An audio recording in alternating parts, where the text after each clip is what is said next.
আজ 22শে শ্রাবণ রবীন্দ্র প্রয়াণ দিবস। জয়নগর ইনস্টিটিউশনের পক্ষ থেকে ছোট্ট একটি অনুষ্ঠানের আয়োজন করা হয়েছে। অনুষ্ঠানটির শুভ সূচনা করা হচ্ছে। প্রথমে মঞ্চে ডেকে নেব বিদ্যালয় পরিচালন কমিটির সভাপতি মাননীয় শ্রী সুকুমার হালদার মহাশয়। স্যারকে মঞ্চে আসতে অনুরোধ করছি। ধন্যবাদ স্যারকে। এবার মঞ্চে ডেকে নেব বিদ্যালয়ের প্রধান শিক্ষক ও সম্পাদক ডক্টর মানস চট্টোপাধ্যায় মহাশয়কে।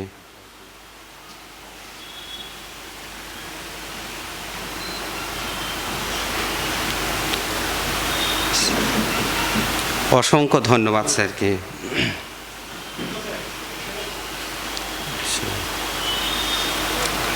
আমরা অনুষ্ঠানের শুরুতে পৌঁছে গেছি। এবার রবীন্দ্রনাথের প্রতিকৃতিতে মাল্যদান করবেন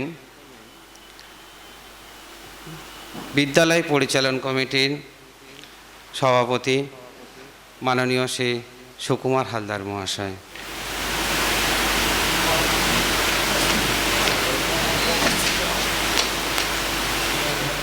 মাল্যদান করে শ্রদ্ধার্ঘ অর্পণ করবেন বিদ্যালয়ের প্রধান শিক্ষক ও সম্পাদক ডক্টর মানস চট্টোপাধ্যায় মহাশয়।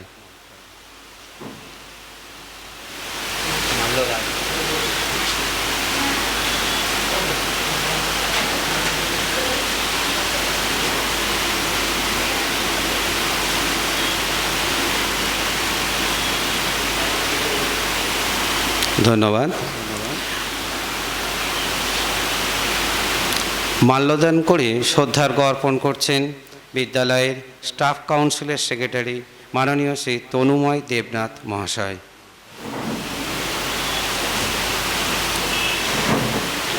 একটা আছে। ধন্যবাদ। শ্রদ্ধার্ঘ অর্পণ করবেন মাননীয়া শ্রীমতী রীতারানী সরকার মহাশয়।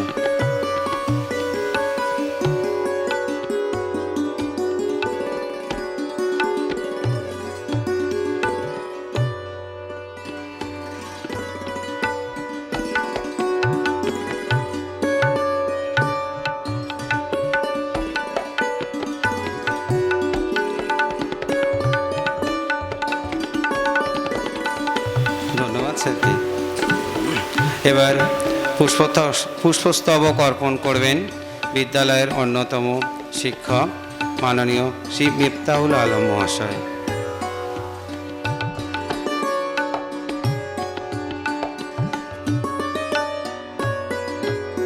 এর মধ্যে উপস্থিত আছেন মাননীয় শ্রী মধুসূদন রায় মহাশয়। আপনাকে অনুরোধ করছি আপনাকে এসে রবীন্দ্রনাথের প্রতিকৃতিতে মাল্যদান করবার জন্য।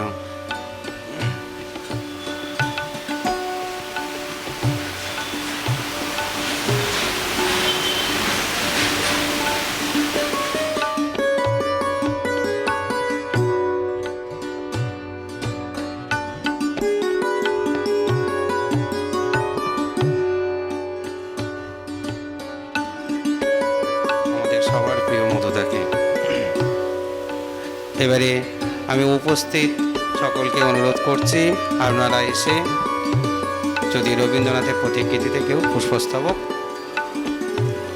অর্পণ করেন সেজন্য।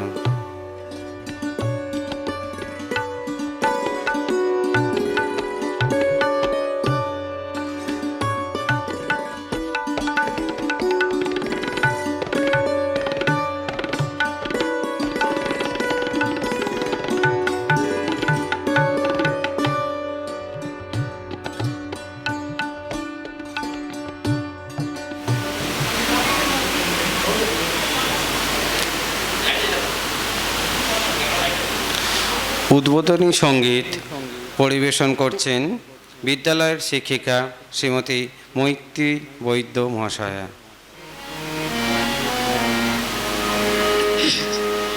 শুভ কর্মপথে ধরণীর ভয়গান সব দুর্বল সংশয় হোক অবসান। শুভ কর্মপথে ধরণীর ভয়গান সব দুর্বল সংশয় হোক অবসান, শুভ কর্ম পথে ধরণীর ভয়গান। চির শক্তির নির্ঝরণী তো ঝড়ে লহসে অভিষেক ললাট পারে, তব জাগ্রত নির্মল নূতন প্রাণ ত্যাগ ব্রতে নিগ্দীক্ষা, বিঘ্ন হতে নিক্ষিক্ষা, নিষ্ঠুর সংকট দিক সম্মান, দুঃখই হোক তব বিত্ত মহান। চলো যাত্রী চলো দিন রাত্রি, করো অমৃত লোক পথ অনুসন্ধান। চলো চলো যাত্রী চলো দিন রাত্রি, করো অমৃত লোক পথ অনুসন্ধান। জড়তা তামস উত্তীর্ণ, ক্লান্তি জাল কর দীর্ণ বিদীর্ণ, দিন অন্তে অপরাজিত চিত্তে, মৃত্যু তরুণ তীর্থে কর স্নান। শুভ কর্ম পথে ধরণীর ভয়গান, সব দুর্বল সংশয় হোক অবসান, শুভ কর্ম পথে ধরণীর ভয়গান।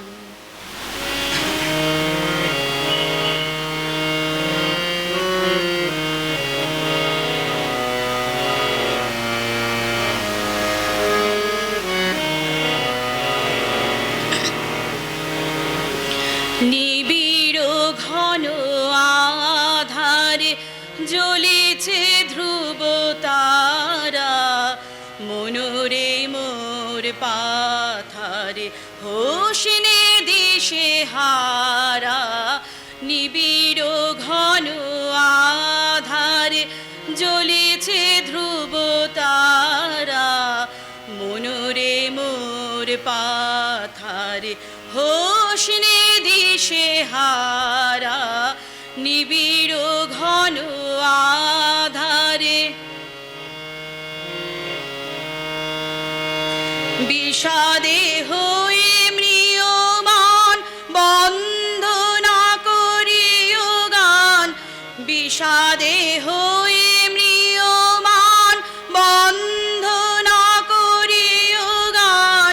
সফল করি তোল প্রাণ টুটিয়া মোহকারা, মনোরে মোর পাথারে হোসনে দিশে হারা। নিবিড় ঘন আধারে রাখিও বল জীবনে, রাখিও চির আশা। শোভন এই ভুবনে রাখিও ভালোবাসা, রাখিও বল জীবনে, রাখিও চির আশা। শোভন এই ভুবনে রাখিও ভালোবাসা। সংসারের সুখে দুঃখে চলিয়া যেও হাসি মুখে, সংসারের সুখে দুঃখে চলিয়া যেও হাসি মুখে। ভরিয়া সদা রেখো বুকে তাহারি সুধা ধারা, মনোরে মোর পাথারে হোসনে দিশে হারা। নিবিড় ঘন আধারে জ্বলেছে ধ্রুব তারা, মনোরে মোর পাথারে হোসনে দিশে হারা। নিবিড় ঘন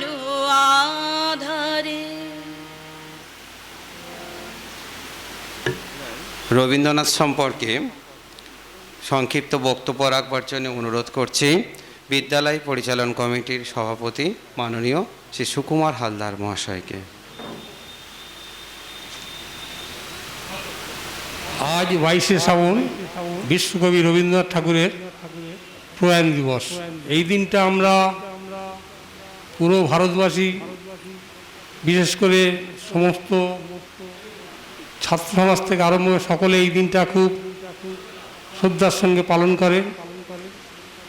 রবীন্দ্রনাথ ঠাকুরকে আবাল বৃদ্ধ বনিতা সকলেই চেনে তার বিভিন্ন কাব্য, নাটক এবং কবিতার মধ্যে থেকে।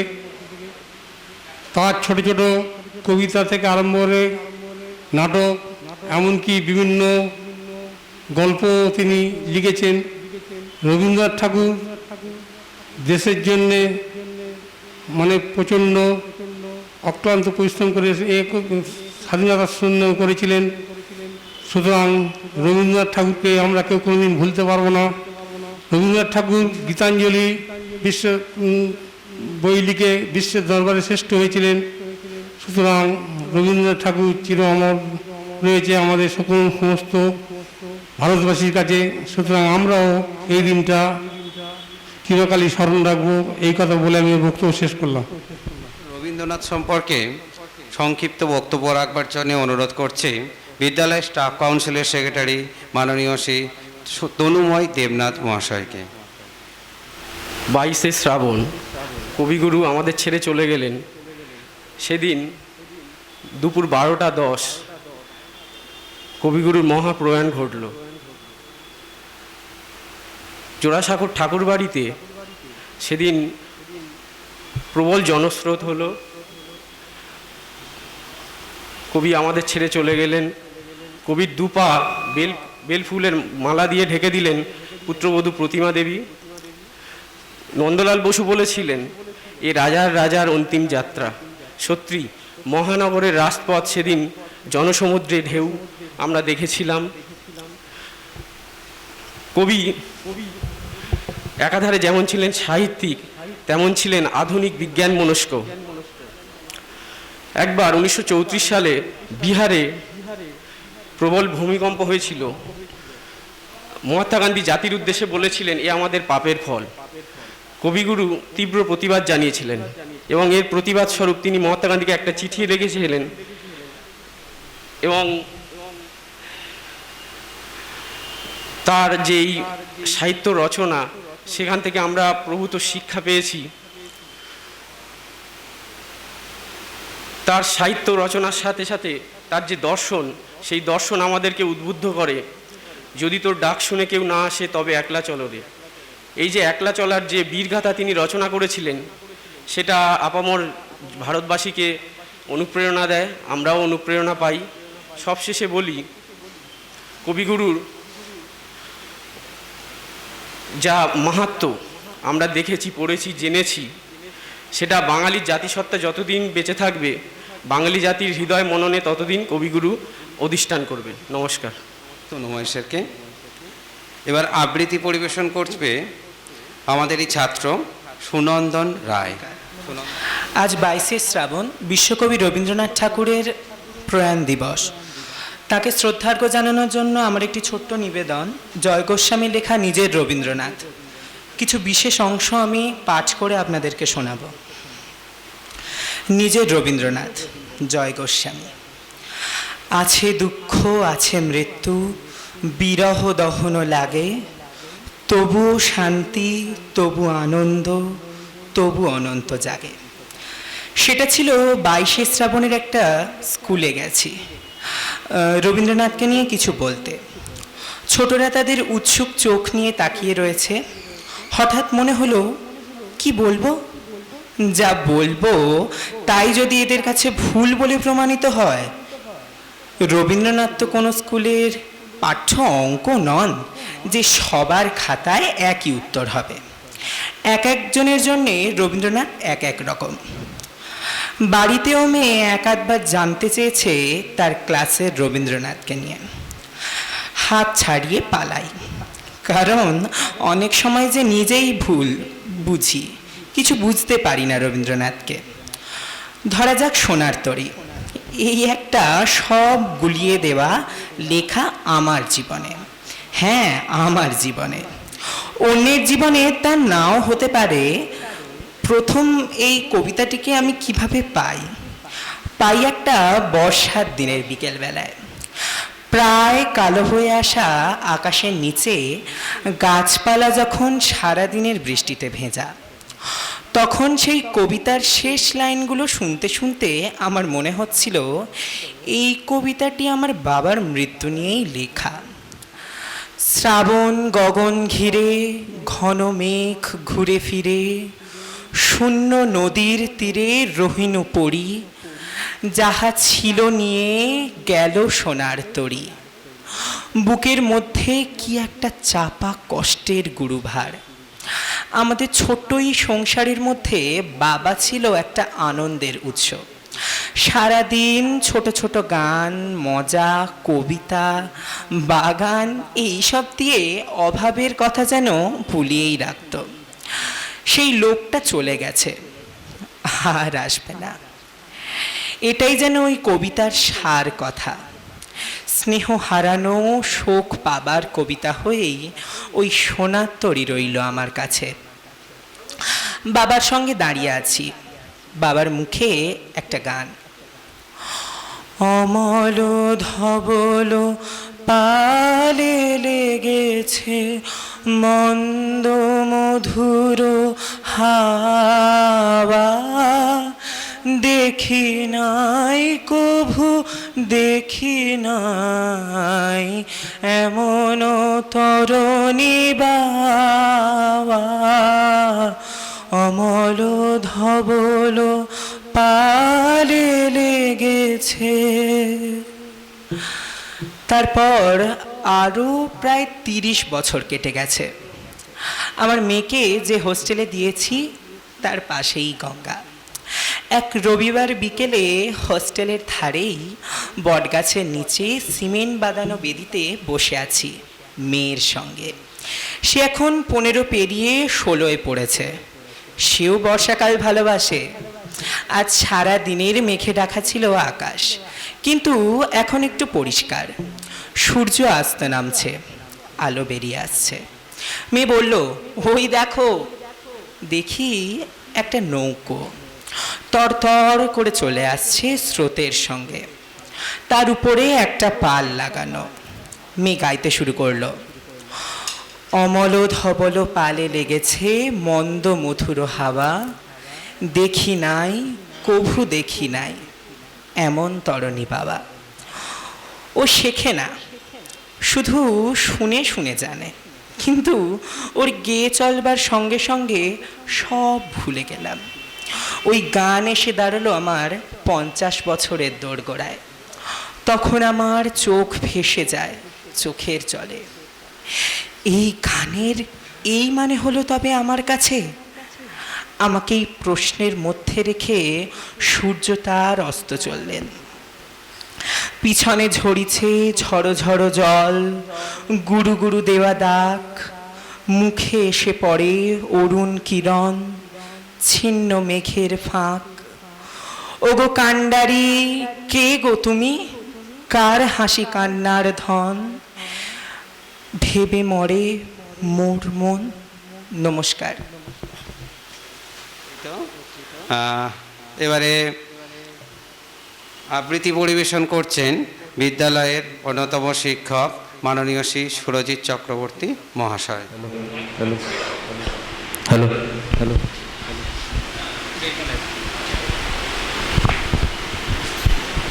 মঞ্চে উপস্থিত বিদ্যালয়ের সভাপতি সুকুমার হালদার মহাশয়, মাননীয় প্রধান শিক্ষক মহাশয় ও সম্পাদক মহাশয়, আমাদের সবার প্রিয় ডক্টর মানস চট্টোপাধ্যায়, সবাইকে প্রণাম জানাই। আজকের আমার সামনে উপস্থিত যারা আছে তাদেরকেও যথাযোগ্য সম্মান জানিয়ে আমার রবীন্দ্রনাথ ঠাকুরের প্রয়াণ দিবসে ছোট্ট নিবেদন। রবীন্দ্রনাথ ঠাকুরের হঠাৎ দেখা। রেলগাড়ির কামরায় হঠাৎ দেখা, ভাবিনি সম্ভব হবে কোনোদিন। আগে ওকে বারবার দেখেছি, লাল রঙের শাড়িতে ডালিম ফুলের মতো রাঙা, আজ পড়েছে কালো রেশমের কাপড়, আঁচল তুলেছে মাথায়, দোলন চাপার মতো চিকন গৌর মুখখানি ঘিরে মনে হলো কালো রঙের একটা গভীর দূরত্ব ঘনিয়ে নিয়েছে নিজের চারদিকে, যে দূরত্ব সর্ষে ক্ষেতের শেষ সীমানায় শালবনের নীলাঞ্জনে। থমকে গেল আমার সমস্ত মনটা, চেনা লোককে দেখলেম অচেনার গাম্ভীর্যে। হঠাৎ খবরের কাগজ ফেলে দিয়ে আমাকে করলে নমস্কার। সমাজবিধির পথ গেল খুলে, আলাপ করলেম শুরু, কেমন আছো, কেমন চলছে সংসার ইত্যাদি। সে রইল জানালার বাইরের দিকে চেয়ে, যেন কাছের দিনের ছোঁয়াচ পার হওয়া চাহনিতে দিলে অত্যন্ত ছোট দুটো একটা জবাব, কোনোটা বা দিলেই না, বুঝিয়ে দিলে হাতের অস্থিরতায়। কেন এসব কথা, এর চেয়ে অনেক ভালো চুপ করে থাকা। আমি ছিলাম অন্য বেঞ্চিতে ওর সাথীদের সঙ্গে, একসময় আঙুল নেড়ে জানালে কাছে আসতে। মনে হলো কম সাহস নয়, বসলুম ওর এক বেঞ্চিতে। গাড়ির আওয়াজের আড়ালে বললে মৃদুস্বরে, কিছু মনে করো না, সময় কোথা সময় নষ্ট করবার, আমাকে নামতে হবে পরের স্টেশনেই, দূরে যাবে তুমি। তাই যে প্রশ্নটার জবাব এতকাল থেমে আছে শুনবো তোমার মুখে, সত্য করে বলবে তো? আমি বললাম বলবো। বাইরের আকাশের দিকে তাকিয়েই শুধলো, আমাদের গেছে যেদিন একেবারেই কি গেছে, কিছুই কি নেই বাকি? একটুকু রইলেম চুপ করে, তারপর বললেম, রাতের সব তারাই আছে দিনের আলোর গভীরে। খটকা লাগলো, কি জানি বানিয়ে বললেম নাকি। ও বললে, থাক এখন যাও ওদিকে। সবাই নেমে গেল পরের স্টেশনে, আমি চললেম একা। ধন্যবাদ। ধন্যবাদ মাননীয় সুরজিৎ চক্রবর্তী মহাশয়কে। এবার বিদ্যালয়ের প্রধান শিক্ষক ও সম্পাদক মাননীয় শ্রী মাফ করবেন, মাননীয় ডক্টর মানস চট্টোপাধ্যায় মহাশয়কে বক্তব্য রাখবার জন্যে অনুরোধ করছি। আজ 22শে শ্রাবণ, বিশ্বকবি রবীন্দ্রনাথ ঠাকুরের মহাপ্রয়াণ দিবস। 1941 খ্রিস্টাব্দের 7ই আগস্ট 22শে শ্রাবণ, ঠিক এমনই এক দিনে বিশ্বকবি রবীন্দ্রনাথ ঠাকুর আমাদের ছেড়ে চলে গিয়েছিলেন সেই সে অমর্ত্য লোকে, যেখান থেকে কেউ কখনো আর ফেরে না। বিশ্বকবির মহাপ্রয়াণ দিবসে শুধু আমরা এটুকু বলবো যে বিশ্বকবি যেমন ছিলেন আগে, তার কবিতায়, গানে, নাটকে, তার সমস্ত ছোট গল্পে, তার সঙ্গীতের মধ্যে, সমস্ত কিছুর মধ্যে বিশ্বকবির সার্বজনীন বার্তা যেমন অতীতে ছিল, তেমন আজও আছে, তেমন ভবিষ্যতেও তা সমানভাবে প্রাসঙ্গিক থাকবে। বিশ্বকবি শুধু ভারতবর্ষের নন, বিশ্বকবি সারা পৃথিবী জুড়ে পরিব্যাপ্ত তার চেতনার মহামহিম চেতনার রং। বিশ্বকবি রবীন্দ্রনাথ সেই সর্বোত্তম চেতনার বহিঃপ্রকাশ, যে চেতনা মানুষের জ্ঞানের পরিধি ছাড়িয়ে শিহরিত হয়, কম্পিত হয়, অনুরণিত হয়, পাহাড়ে, নদী খাতে, আকাশে বাতাসে, দিকে দিগন্তে, গ্রহ নক্ষত্রের সীমানা ছাড়িয়ে, সেই অসীম কালের সীমানা ছাড়িয়ে, কাল ও দেশের গণ্ডি পেরিয়ে বিশ্বকবি রবীন্দ্রনাথ। তাই সর্বোত্তম মানব চেতনা ও বিশ্ব চেতনার বহিঃপ্রকাশ। বিশ্বকবি রবীন্দ্রনাথ শুধু সেই চেতনা, যে চেতনা আমাদেরকে বারবার স্মরণ করিয়ে দেয় আমরা যেন কোনো ক্ষুদ্রতার গণ্ডিতে আবদ্ধ না থাকি, আমরা যেন সদা সর্বদা বিশ্ব মানবিক চেতনার আলোকে আলোকিত হই। করোনা সন্ত্রস্ত পৃথিবীতে দাঁড়িয়ে আমরা বারবার যখন দেখছি বিশ্বের বিভিন্ন প্রান্তে বিশ্বের শক্তিধর রাষ্ট্রগুলির সামরিক আস্ফালন, তখন বারবার যেন আমরা মনে হয় রবীন্দ্রনাথ কতখানি প্রাসঙ্গিক আমাদের কাছে। আমরা হঠাৎ মনে করতে পারি আমরা যেন অন্তরের অন্তঃস্থল থেকে কবির, মহাকবির চরণে আমরা আশ্রয় নেই। কারণ রবীন্দ্রনাথ আমাদেরকে শিখিয়েছিলেন দুঃখের সাগরের মধ্যেও জীবনের জয়গান গাইতে। রবীন্দ্রনাথ তার জন্মক্ষণে দাঁড়িয়েও যখন তিনি ভূমিষ্ঠ হয়েছিলেন, হে নবীন দেখা দিক আর বার জন্মেরও প্রথম শুভক্ষণ, ঠিক তেমনি রবীন্দ্রনাথ এর জন্মের মধ্যে দিয়েই যে শুভক্ষণ বিশ্বের সামনে উপস্থিত হয়েছিল, সেই মহা শুভক্ষণের সামনেও যেমন রবীন্দ্র চেতনা উন্মিলিত হয়। সেই 25শে বৈশাখের মঞ্চে দাঁড়িয়েও আমরা যেমনভাবে বিশ্বকবিকে স্মরণ করি, ঠিক তেমনি করে 22শে শ্রাবণের মঞ্চে দাঁড়িয়েও আমরা হে বিশ্বকবিকে স্মরণ করি। কারণ রবীন্দ্রনাথ মৃত্যুর বাণী কখনো শোনাননি। রবীন্দ্রনাথের কাছে মৃত্যু জীবনের নামান্তর। কারণ জন্ম মৃত্যু আমাদের জীবনে একান্ত স্বাভাবিক প্রক্রিয়া। সুতরাং মৃত্যুর মধ্যেই রবীন্দ্রনাথ সেই মহা চেতনার মধ্যে বিলীন হওয়ার ইঙ্গিত দিয়েছিলেন বারবার। কারণ রবীন্দ্রনাথ বুঝেছিলেন, রবীন্দ্রনাথ অন্তরের অন্তঃস্থল থেকে অনুভব করেছিলেন সেই অসীমের কাছে আমাদেরকে নিজেদেরকে পরিব্যাপ্ত করার একটা ছোট্ট বাধা মৃত্যু, যেটা লর্ড টেনিসন তার ক্রসিং দ্য বার কবিতায় বলেছিলেন।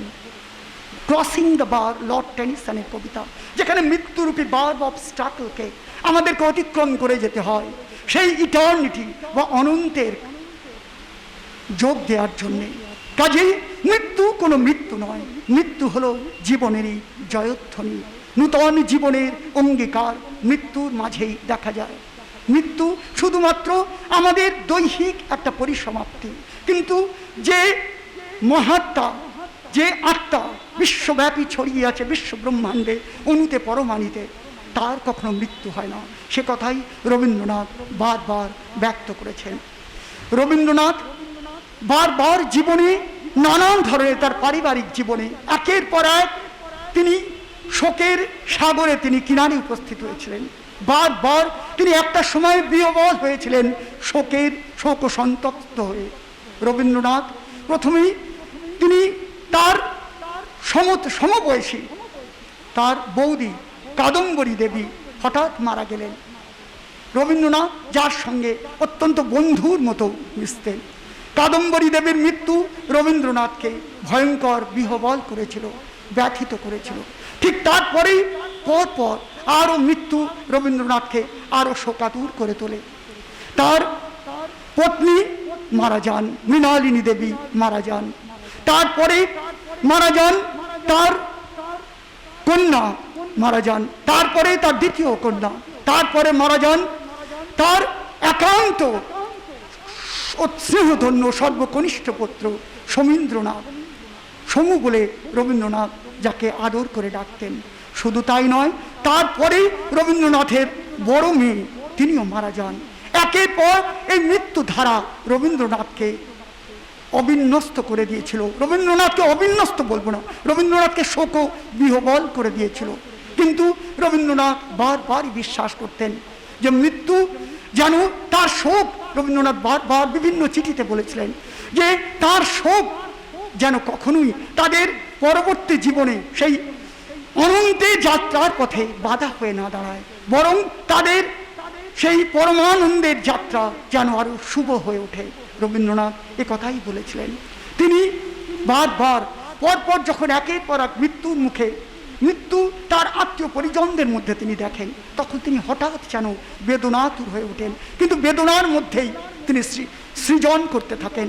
সৃজনের নূতন ছন্দে রবীন্দ্রনাথ নিজেকে মেলে ধরেন। যেমন করে আমরা ঠিক একই রকম চিন্তা ও চেতনার বহিঃপ্রকাশ দেখতে পাই কাজী নজরুল ইসলামের মধ্যে।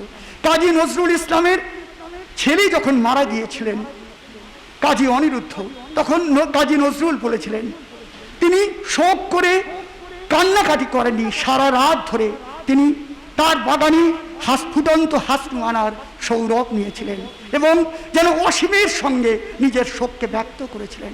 ঠিক তেমনি রবীন্দ্রনাথ তার নিজের শোককে শোক থেকে উত্তীর্ণ হয়ে বিশ্ব মানবতার সঙ্গে নিজেকে মিলিয়ে দিয়েছিলেন।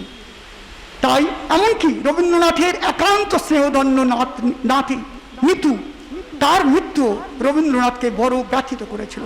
যে মিতু মাত্র খুব অল্প বয়সে 19-20 সম্ভবত বছর বয়সে ইউরোপে গিয়ে যক্ষা রোগে মারা যায় নিতু। কিন্তু তখনও রবীন্দ্রনাথ শোকে ক্লান্ত, তিনি বিধ্বস্ত হয়েছিলেন, কিন্তু শোকের মধ্যেই তিনি সৃজন করেছিলেন। তার কলম থেকে বেরিয়ে এসেছিল পলাতকা। সুতরাং রবীন্দ্রনাথের প্রত্যেকটা সৃজনের মধ্যে যেন নূতন বাড়িধারা সিঞ্জিত হয়। রবীন্দ্রনাথ বাংলার চিন্তনে মননে, রবীন্দ্রনাথ বাংলার সত্তায়, রবীন্দ্রনাথ কৈশোরের কিশলয়ে, রবীন্দ্রনাথ জীবনের সহজ পাঠে, বার্ধক্যের বারাণসী রবীন্দ্রনাথ, যৌবনের প্রদীপ্ত শিখায় রবীন্দ্রনাথ যেন আমাদের চেতনার অন্য নাম।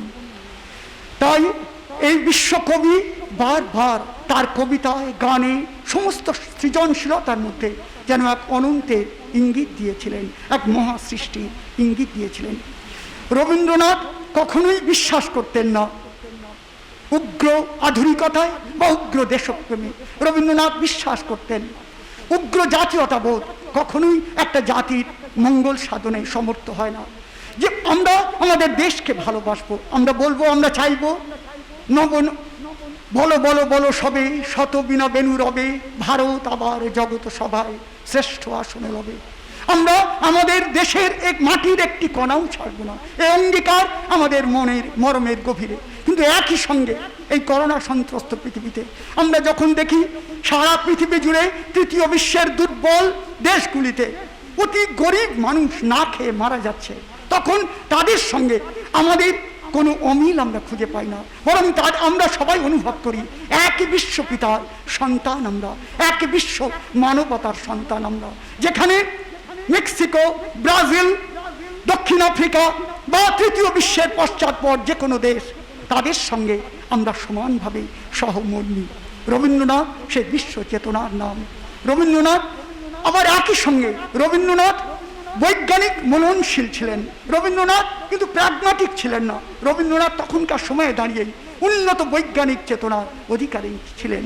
রবীন্দ্রনাথ আইনস্টাইন বা অন্যান্য তখনকার দিনের সেই সময়ের যে বিজ্ঞানী, যারা মহান বিজ্ঞানী, তাদের প্রতি ব্যাপকভাবে শ্রদ্ধাশীল ছিলেন। রবীন্দ্রনাথ বিশ্বাস করতেন একটা জাতির উন্নতি তখনই সম্ভব যখন একটা জাতি জীর্ণ লোকাচারে আবদ্ধ না হয়ে একটা স্বতঃস্ফূর্ত ঝর্ণা ধারার মতো সেই জাতির গতিপথ বয়ে চলে। যখন জীর্ণ লোকাচার, জীর্ণ পাপাচার, জীর্ণ সব কুসংস্কার একটা জাতির চিন্তা ও চেতনায় আঘাত হানে, তখন সেই জাতি যেমন একটা নদী, সেই জাতি অবরুদ্ধ হয়ে যায় তার প্রগতির পর, জাতি থমকে দাঁড়ায়। যেমন একটা নদী যদি তার গতি হারায়, সেখানে শ্যাওলা জমে এবং নদীর অপমৃত্যু ঘটে, তেমনি একটা জাতি সুন্দরভাবে এগিয়ে যায় তার বৈজ্ঞানিক চিন্তন ও চেতনার মাধ্যমে। কিন্তু একই সঙ্গে রবীন্দ্রনাথ সেই বৈজ্ঞানিক চেতনা এবং ঈশ্বর চেতনার মধ্যে রবীন্দ্র চেতনায় কোনো অমিল ছিল না। রবীন্দ্রনাথ বিশ্বাস করতেন যে ঈশ্বর চেতনা এবং বৈজ্ঞানিক চেতনা পরস্পরের পরিপূরক। আমরা যখন পরমেশ্বরের সন্ধান পাই, তখন সেই পরমেশ্বরের যে পরমাত্মিক যে সত্তা, তার চেতনা, সেই চেতনাই আমাদেরকে আরো বেশি করে বিজ্ঞান মনস্ক করে তোলে। তাই ঈশ্বর চেতনা ও বিজ্ঞান চেতনা একে অপরের পরিপূরক। বস্তুতপক্ষে ঈশ্বর চেতনা বিজ্ঞান চেতনারই উন্নততম পরিস্ফুরণ মাত্র। একই সঙ্গে আধুনিকতা ও রোমান্টিকতা, তার মধ্যেও রবীন্দ্রনাথ কোনো অমিল খুঁজে পাননি। রবীন্দ্রনাথ বিশ্বাস করতেন Keats, Wordsworth, Shelley, Jibanananda, Sarojini Naidu, তাদের যে সমস্ত কবিতা, যে লিরিক্স, সেই কবিতার যে রোমান্টিকতা, সেই রোমান্টিকতাই যেন আমরা খুঁজে পাই টি.এস. এলিয়টের কবিতায়, আমরা একই সঙ্গে খুঁজে পাই উইলফ্রেড ওয়েনের কবিতায়, আধুনিক কবিদের কবিতায়। তার মানে কি? রবীন্দ্রনাথ বলতেন আধুনিকতা কখনো উগ্রতাকে প্রশ্রয় দেয় না, আধুনিকতা কখনো উগ্রতাকে প্রশ্রয় দেয় না, যে উগ্রতা আমাদেরকে ম্যাটেরিয়াল প্লেজারের প্রতি আরো বেশি করে ক্রেভিংসের দিকে গিয়ে, ম্যাটেরিয়াল ক্রেভিংসের দিকে আমাদেরকে আপ্লুত করে।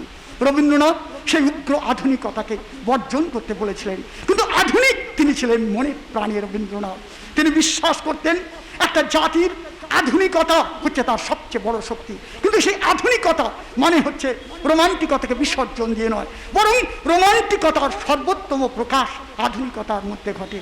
সেই জন্যই তো টি.এস. এলিয়টের আলফ্রেড লাভ সং টু ফর, যেখানে স্লাম এরিয়ার অত্যন্ত দরিদ্র মহিলাদের যে সাংঘাতিক গ্লানি এবং তাদের যে দারিদ্র্যের সঙ্গে লড়তে লড়তে তাদের যে অপমৃত্যু, তাকে তিনি আধুনিকতার অবক্ষয় হিসেবে দেখেছিলেন। এবং তিনি বারবার, এবং সেই টি.এস. এলিয়টের যে আলফ্রেড লাভ সং টু ফর, সেখানকার যে বাস্তবিকতা, তার সঙ্গে রবীন্দ্রনাথ তৎকালীন যে ক্ষুধা জর্জরিত, দারিদ্র জর্জরিত পৃথিবী যথেষ্ট মিল খুঁজে পেয়েছিলেন। তাই তিনি বলেছিলেন যেখানে দারিদ্র মানুষকে ক্লিষ্ট করে, সেখানে আমাদের সবচেয়ে প্রয়োজন একটা জাতির যা মূল প্রয়োজন, তার যে নিপীড়িত, শোষিত, মেহনতি মানুষ, তাদেরকে সর্বতভাবে তাদের মানসিক পরিস্ফুরণে, তাদের শারীরিক ও মানসিক পরিস্ফুরণে সর্বতভাবে সাহায্য করা। এবং এইভাবেই রবীন্দ্রনাথের কবিতায় আমরা দেখতে পাই বেন জনসন, আমরা দেখতে পাই পোপ, আমরা দেখতে পাই মিল্টনের কবিতা, আমরা দেখতে পাই রবীন্দ্রনাথের কবিতায় আরো অনেক পাশ্চাত্যের কবির কবিতার অনুরণন, যেমন ড্রাইডেনের কবিতার অনুরণন আমরা পাই, যখন ওই মহাসিন্ধুর ওপার হতে কি সঙ্গীত ভেসে আসে। ঠিক তেমনি করে যেন রবীন্দ্রনাথ এর কবিতাগুলোর মধ্যে সেই পাশ্চাত্যের যে সুন্দর চেতনা, বৈজ্ঞানিক চেতনা, সেই চেতনাগুলোকে রবীন্দ্রনাথ বলেছিলেন আমরা অবশ্যই দেশকে ভালোবাসবো, জাতিকে ভালোবাসবো, কিন্তু পাশ্চাত্যের যে সুন্দরতম জ্ঞান, সেই জ্ঞানকেই আমরা গ্রহণ করব। জ্ঞানের নিরন্তর আদান প্রদানের মধ্যেই আধুনিকতার পরিস্ফুরণ ঘটে, চেতনার বহিঃপ্রকাশ ঘটে, মানবিক ঐশ্বরিক চেতনা জ্ঞানের আদান প্রদান, নিরন্তর আদান প্রদানের এবং সমন্বয়ের মধ্যেই গড়ে ওঠে। ঠিক যেমন করে করোনা সন্ত্রস্ত পৃথিবীতে পারস্পরিক ঝগড়া না করে প্রত্যেকটা জাতির উচিত রবীন্দ্রনাথের এই প্রয়াণ দিবসে, মহাপ্রয়াণ দিবসে আমাদের বার্তা হোক, সারা পৃথিবীর সমস্ত জাতি এক মন, এক দেহ, এক আত্মা, এক প্রাণ হয়ে সমস্ত দুর্বল মানুষের দুঃখ মোচনে যেন আমরা ব্রতী হয়ে উঠি। আমাদের পারস্পরিক ক্ষুদ্রতার গণ্ডি অতিক্রম করে রবীন্দ্রিক চেতনায় আমরা যেন উদ্বুদ্ধ হই। রবীন্দ্রনাথ এক অসীম চেতনার নাম। রবীন্দ্রনাথ সেই অসীম একটা, রবীন্দ্রনাথ সেই প্রকৃতি, যেমন উইলিয়াম ওয়ার্ডসওয়ার্থের সলিটারি রিপার, কিটস, তাদের মধ্যে উইলিয়াম ওয়ার্ডসওয়ার্থ যেমন ছিলেন প্রকৃতির পূজারী, রবীন্দ্রনাথও প্রকৃতির পূজারী। প্রকৃতিকে তিনি এক বন্দনারত পুরোহিতের মতো প্রকৃতির ধ্যান করেছিলেন। আবার প্রকৃতির মধ্যেই ধুঁকতে থাকা মানব সমাজের জীবনীর সঞ্জীবনী সুধাকে তিনি আহরণ করেছিলেন। কাজে প্রকৃতি চেতনা, মানব চেতনা, ঈশ্বর চেতনা, বিজ্ঞান চেতনা রবীন্দ্রিক চেতনারই সঙ্গে ঐকান্তিকভাবে জড়িত। যেমন আমাদের শিক্ষক দিবসে আমরা যে মহান আত্মাকে আমরা স্মরণ করি, ডক্টর সর্বপল্লী রাধাকৃষ্ণন, তিনি এবং আমাদের জাতির জনক মোহনদাস করমচাঁদ গান্ধী, ডক্টর বি.আর. আম্বেদকর, সংবিধান প্রণেতা, তাদের প্রত্যেকের চিন্তা ও চেতনার মধ্যে আমরা দেখতে পাই শিক্ষায় মহাত্মা গান্ধী তিনি বুনিয়াদী শিক্ষায় জোর দিয়েছিলেন এবং আমাদের প্রত্যেকের যে মাতৃভাষা, তার মাতৃভাষায় জ্ঞান অর্জনের প্রতি জোর দিয়েছিলেন। কিন্তু কখনোই ইংরাজিকে বর্জন করার কথা বলেননি, কারণ যখনই আমরা ক্ষুদ্রতার গণ্ডিতে আবদ্ধ হয়ে ইংরাজি থেকে মুখ সরিয়ে নেব, বিশ্বের যে অসীম জ্ঞান ভাণ্ডার, তা থেকে আমাদের সন্তানরা বঞ্চিত হবে, পিছিয়ে পড়বে। তাই রবীন্দ্রনাথ একই সঙ্গে যেমন মাতৃভাষায় শিক্ষা, তপবন কেন্দ্রিক শিক্ষায় তিনি জোর দিয়েছিলেন, প্রকৃতির মুক্ত সান্নিধ্যে শিক্ষা, যেখানে সমস্ত শিক্ষা প্রতিষ্ঠানের অচলায়তন ভেঙে দেবে ছোট ছোট শিশুরা। তারা সমস্ত জীর্ণতার গণ্ডিকে, জীর্ণতার যে দেয়াল তাকে ভেঙে নূতন চেতনায় তারা উদ্বুদ্ধ হবে। ঠিক তেমনি করে রবীন্দ্রনাথ বারবার বলেছিলেন, শিক্ষা আমাদের সার্বিক হতে হবে, শিক্ষার চেতনা আমাদের সবাইকে এক অসাধারণ উচ্চতায় নিয়ে যাওয়া উচিত।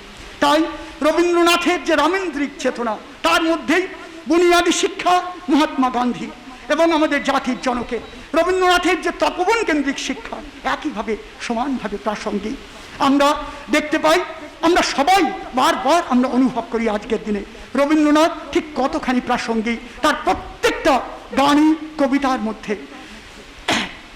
আমরা অবাক হয়ে যাই প্রথম বিশ্বযুদ্ধ এবং দ্বিতীয় বিশ্বযুদ্ধে যারা লড়ছিল, যেমন একটা ছোট্ট উদাহরণ দিই, 1918 সালে ঠিক নভেম্বর মাসের শেষ দিকে, প্রথম বিশ্বযুদ্ধ শেষ হওয়ার কয়েকদিন আগে, উইলফ্রেড ওয়েন, যাকে আমরা ট্রেঞ্চ পোয়েট হিসাবে দেখি, যুদ্ধ কবি হিসাবে দেখি, ট্রেঞ্চ পোয়েট, তিনি বারবার যুদ্ধ করতে করতে বোমার আঘাত, কামানের গোলার সামনে দাঁড়িয়ে বারবার তিনি রবীন্দ্রনাথের স্মরণ নিচ্ছিলেন।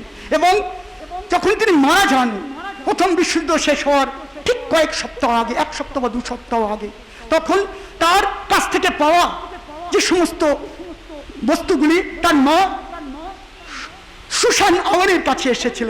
সেই সুসান আওয়েন 1920 খ্রিস্টাব্দে বিশ্বকবি যখন ইংল্যান্ডে ছিলেন, লন্ডনে ছিলেন, তখন তার কাছে একটি চিঠি লিখেছিলেন উইলফ্রেড ওয়েনের মা সুসান ওয়েন, এবং তিনি বলেছিলেন যে মৃত্যুর মুখে দাঁড়িয়ে আমার ছোট্ট ছেলে উইলফ্রেড ওয়েন, উইলফ্রেড, হে কবি, আপনার কবিতাগুলোকেই জীবনের শেষ, আপনার গানকে, গীতবিতান, আপনার গীতাঞ্জলির লাইনগুলি তার জীবনের শেষ সম্পদ হয়ে সে বারবার স্মরণ নিয়েছে। যা দেখেছি, যা পেয়েছি, তুলনা তার নাই। এই পৃথিবীতে আমরা যা পেয়েছি, যা দেখেছি, তুলনা তার নাই। সব কিছু আমরা পাই না পৃথিবীতে, একটাই জীবন, এখানে অনেক ঘাত আসে, প্রতিঘাত আসে, কিন্তু জীবনে আমরা যতটুকু পাই, সেই যা পেয়েছি, যা দেখেছি, তুলনা তার নাই। রবীন্দ্রনাথের গীতাঞ্জলির এই মর্মার্থ উইলফ্রেড ওয়েন মৃত্যুর সঙ্গে লড়তে লড়তে শেষ মুহূর্তেও তার পকেটের মধ্যে, জ্যাকেটের মধ্যে পাওয়া গেছিল। সুতরাং একজন, আপনারা অনুভব করতে পারেন, একজন সৈনিক যখন সেই জার্মান নাৎসি বাহিনীর বিরুদ্ধে ফ্রান্সে দাঁড়িয়ে, ফ্রান্সের সমরাঙ্গনে জার্মান নাৎসি বাহিনীর বিরুদ্ধে লড়তে লড়তে বন্দুকের কামানের সামনেও সে কিন্তু রবীন্দ্র কবিতা, রবীন্দ্রনাথের গীতাঞ্জলি আশ্রয় নিয়েছিল। সুতরাং রবীন্দ্রনাথ কোনো জাতির নয়, কোনো দেশের নয়, কোনো প্রদেশের নয়, রবীন্দ্রনাথ বিশ্ব চেতনার অপর নাম। আবার ঠিক তেমনি করে আমরা অবাক হয়ে যাবেন আপনারা, যখন দ্বিতীয় বিশ্বযুদ্ধ 1942 সালের কোনো একটা সময়, সেই সময়ে একজন পুলিশ, পোল্যান্ডের একজন শিশু চিকিৎসক, তিনি নাৎসি বাহিনীর বিভৎস আক্রমণ থেকে কিছু ইহুদি শিশু, অত্যন্ত নাবালক শিশু, তাদেরকে বাঁচানোর জন্য তাদের কনসেন্ট্রেশন ক্যাম্পে তাদের নিয়ে গ্যাস চেম্বারে তাদেরকে হত্যা করা হবে বলে নিদান দিয়েছিলেন তৎকালীন জার্মানি নাৎসি শাসক অ্যাডলফ হিটলার। এবং তখন সেই মুহূর্তে দাঁড়িয়ে সেইখানে সেই পুলিশ চিকিৎসক, শিশু চিকিৎসক, তিনি কোনোভাবেই তার অনেক যোগাযোগ ছিল বড় বড় নাৎসি কমান্ডারদের সঙ্গে, তিনি অনায়াসে নিজের জীবন তিনি বাঁচাতে পারতেন, কিন্তু তিনি তা করেননি। বরং সেই মুহূর্তে WBX, William Butler Yeats, Irish কবি, তিনি রবীন্দ্রনাথের ডাকঘর যে নাটক, যেখানে অমল, ছোট্ট অমল, রুগ্ন অমল বন্দির ঘরের মধ্যে জানালার সামনে দিয়ে দাঁড়িয়ে অদ্ভুতভাবে যেন তার মুক্তির গান গাইছিল। ঠিক তেমনি করে সেই অমল দইওয়ালা, আমরা সবাই জানি, দই দই ভালো ভৈসা দই, সেই অমলের সেই উৎসব, সেই ছোট্ট দইওয়ালারা চলে যেত এবং অমল কারাগার গৃহের মধ্যে দাঁড়িয়ে মুক্ত বলাকার মতো বারবার সে মুক্তির গান গাইত। ছোট্ট অমল, রুগ্ন অমল, ক্লান্তির ভারে, রুগ্নতার ভারে ধুঁকতে থাকা ছোট্ট অমল, সেই পোস্টমাস্টার নয়, সরি, ডাকঘর, সেই নাটকে অদ্ভুতভাবে অনুবাদ করেছিলেন WBS। সেই WBS এর সেই রবীন্দ্রনাথের ডাকঘর নাটকের অনুবাদটি ঠিক সেই সময় পড়েছিলেন আমাদেরকে, সেই সময় পড়েছিলেন সেই পুলিশ চিকিৎসক, পোল্যান্ডের সেই শিশু চিকিৎসক, এবং তিনি তার থেকে যে জীবনের বাণী সঞ্চার করেছিলেন, তিনি সেই শিশুদের নিজেকে বাঁচানোর পরিবর্তে তিনি সেই শিশুদের সঙ্গে একাত্মতা অনুভব করে তিনি কি করলেন, সেই শিশুদেরকে সবাইকে বারবার ভীষণভাবে মানে 1942 সালে 5ই আগস্ট বা 6ই আগস্ট সম্ভবত সেই সময়ে তাদেরকে কনসেন্ট্রেশন ক্যাম্পে তাদেরকে নিয়ে যাওয়া হবে, সেই শিশুদেরকে, সেই পুলিশ চিকিৎসক সহ নিদান এসছে। তখন তার আগে কয়েকদিন আগে সেই ডাকঘর যে নাটক, তার যে বার্তা, সেটাকে রিহার্সালের মাধ্যমে সেই পুলিশ চিকিৎসক ছোট্ট শিশুদের শুনিয়েছিলেন। অদ্ভুত হয়ে যাবেন, সেই ছোট্ট শিশুরা, আপনারা জানেন ফ্যাসিস্ট হিটলারের সেই দানবিক অত্যাচারের কথা। তারা কি করতো সেই সময় সবাই জানে, সারা বিশ্ব জানে। কুকুর, হিংস্র কুকুর লেলিয়ে দিয়ে সমস্ত মানুষকে, যুদ্ধবন্দীদের তারা হিংস্র কুকুর লেলিয়ে দিয়ে তাদের সামনে খোলা থাকতো গ্যাস চেম্বার, হিংস্র কুকুর লেলিয়ে দেওয়া হতো। তারা ছুটতে ছুটতে মানুষগুলো, যুদ্ধবন্দী মানুষগুলো গ্যাস চেম্বারে ঢুকতো এবং গ্যাস চেম্বারে ঢুকলেই তাদেরকে মেরে দেওয়া হতো। কিন্তু সেই ছোট্ট শিশুরা এবং পুলিশ চিকিৎসক তিনি কিন্তু এতটুকু ভয় ডর না করে, নিজেকে বাঁচানোর চেষ্টা না করে, রবীন্দ্রনাথের সেই ডাকঘর সিঞ্জিত বাণী নিয়ে সেই শিশুদেরকে উদ্বুদ্ধ করলেন রিহার্সালের মাধ্যমে, নাটকের মাধ্যমে। এবং সেই শিশুরা আপনারা অবাক হয়ে যাবে, ছোট্ট ছোট্ট অনাথ শিশু, তারা মৃত্যুর বিন্দুমাত্র ভয় না করে তারা সেই নিজেদের ইচ্ছায় বিন্দুমাত্র তাড়না না খেয়ে মৃত্যুকে তারা মৃত্যু ভয়কে জয় করে তারা গ্যাস চেম্বারের মধ্যে সতই নিজেদের ইচ্ছায় তারা প্রবেশ করেছিল এবং মৃত্যুকে তারা জয় করেছিল কার্যত। এবং কার্যত ফ্যাসিস্ট হিটলারের নিদারুণ পরাজয় ধ্বনিত করেছিল সেই পুলিশ, শিশু চিকিৎসক এবং সেই অনাথ বিপন্ন ইহুদি শিশুরা। আমরা সবাই বলবো আজকের এই রবীন্দ্রনাথ কতখানি প্রাসঙ্গিক। দেশ কাল সব কিছুর সীমানা ছাড়িয়ে রবীন্দ্রনাথ অনন্তের পথের পথিক। রবীন্দ্রনাথ অদ্ভুতভাবে আমাদের চেতনায় আকাশ ভরা, সূর্য তারা, বিশ্ব ভরা প্রাণ, তাহারই মাঝখানে আমি পেয়েছি মোর স্থান, বিস্ময়ে তাই জাগে জাগে আমার প্রাণ। অদ্ভুতভাবে সেই রবীন্দ্রনাথ, শ্যামলে শ্যামল তুমি নীলিময় নীল, আমারও নিখিল তোমাকে পেয়েছে তার অন্তরের মিল। সেই রবীন্দ্রনাথ শুধু ছবি নয়, সেই রবীন্দ্রনাথ, আমরা যে রবীন্দ্রনাথকে দেখছি সে রবীন্দ্রনাথ ছবি নয়। আমরা সেই জন্যই আমরা জিজ্ঞাসা করি, হে কবি তুমি কি কেবলই ছবি শুধু পটে লেখা? ওই যে সুদূর নিহারিকা যারা করে আছে ভিড় আকাশের নীর, তুমি কি তাদের মতো সত্য নও? হয় ছবি, তুমি শুধু ছবি শুধু পটে লেখা। রবীন্দ্রনাথ শুধু ছবি নন, শুধু 22শে শ্রাবণ 25শে বৈশাখে ক্ষুদ্র অনুষ্ঠান নয়। রবীন্দ্রনাথ এই করোনা বিধ্বস্ত পৃথিবীতে বাঁচার অঙ্গীকারের নাম। এই করোনা বিধ্বস্ত পৃথিবীতে দুর্বল, নিপীড়িত, শোষিত, লাঞ্ছিত মানুষের কাছে অনুপ্রেরণার নাম, জীবনের চালিকা শক্তির নাম বিশ্বকবি রবীন্দ্রনাথ ঠাকুর। চেতনায় ও চিন্তনে রবীন্দ্রনাথ। আমরা সবাই বলবো বিজ্ঞান চেতনা। এপিজে আব্দুল কালাম আমাদের, যিনি আমাদের প্রয়াত রাষ্ট্রপতি, তিনি বারবার আমাদের দেশকে কোথায় নিয়ে গেছেন আমি বারবার বলেছি। সেই এপিজে আব্দুল কালাম রূঢ় বস্তুবাদে তিনি ভীষণভাবে বৈজ্ঞানিক, আপনারা জানেন অ্যাটমিক টেকনোলজির তিনি আমাদের ধারক বাহক ছিলেন এবং তার হাত ধরেই আমরা এতটা এগিয়ে এসেছি। কিন্তু সেই এপিজে আব্দুল কালামও তিনি বারবার বলেছিলেন, ঈশ্বর চেতনায় আমার বৈজ্ঞানিক চেতনার পথে বৈজ্ঞানিক চেতনায় আমাকে উদ্বুদ্ধ করে ঈশ্বর চেতনা ও বৈজ্ঞানিক চেতনা পরস্পর বিরোধী নয়। সেই কথাটাই রবীন্দ্রনাথেরও কিন্তু মূল কথা, বিশ্বকবি রবীন্দ্রনাথ ঠাকুরের। ঈশ্বর চেতনায় বিজ্ঞান চেতনার সঙ্গে সমার্থক। একই সঙ্গে আমরা জানি রবীন্দ্রনাথের, যদি আমরা দেখি রবীন্দ্রনাথ লেনিনকে, আমরা বারবার বলেছি লেনিনকে রবীন্দ্রনাথ ঈশ্বরের দূত হিসাবে বর্ণনা করেছিলেন। এবং রাশিয়ার চিঠি সহ তৎকালীন পৃথিবীতে রাশিয়ার যে ব্যাপক উন্নতি, সেখানেও কিন্তু তৎকালীন কমিউনিস্ট যে শাসক যেভাবে তারা রাশিয়াকে এগিয়ে নিয়ে গেছিলেন, লেনিন এবং পরবর্তীকালে স্ট্যালিন, বলশেভিক পার্টির নেতৃত্ব, বলিষ্ঠ নেতৃত্ব, তাকে কুদৃশ চালিয়েছিলেন রবীন্দ্রনাথ। কিন্তু একই সঙ্গে তিনি শুধুমাত্র একেবারে ইস্পাত কঠিন বস্তুবাদে তিনি বিশ্বাস ছিলেন না।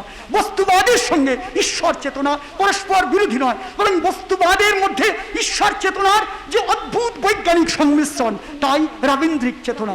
তাই আজ যখন বিভিন্ন জায়গায়, এমনকি রবীন্দ্রনাথের নিজের আমরা দেখি, যেখানে তপবন কেন্দ্রিক শিক্ষা, যেখানে রবীন্দ্রনাথ যে শান্তিনিকেতনে প্রতিষ্ঠিত করেছিলেন, প্রকৃতির উন্মুক্ত সান্নিধ্যে ছোট ছোট শিক্ষার্থীদের বা সমস্ত শিক্ষার্থীদের শিক্ষার বার্তা দিয়েছিলেন। কারণ প্রকৃতির মধ্যেই শিক্ষার্থীরা প্রকৃত শিক্ষা আহরণ করতে পারে।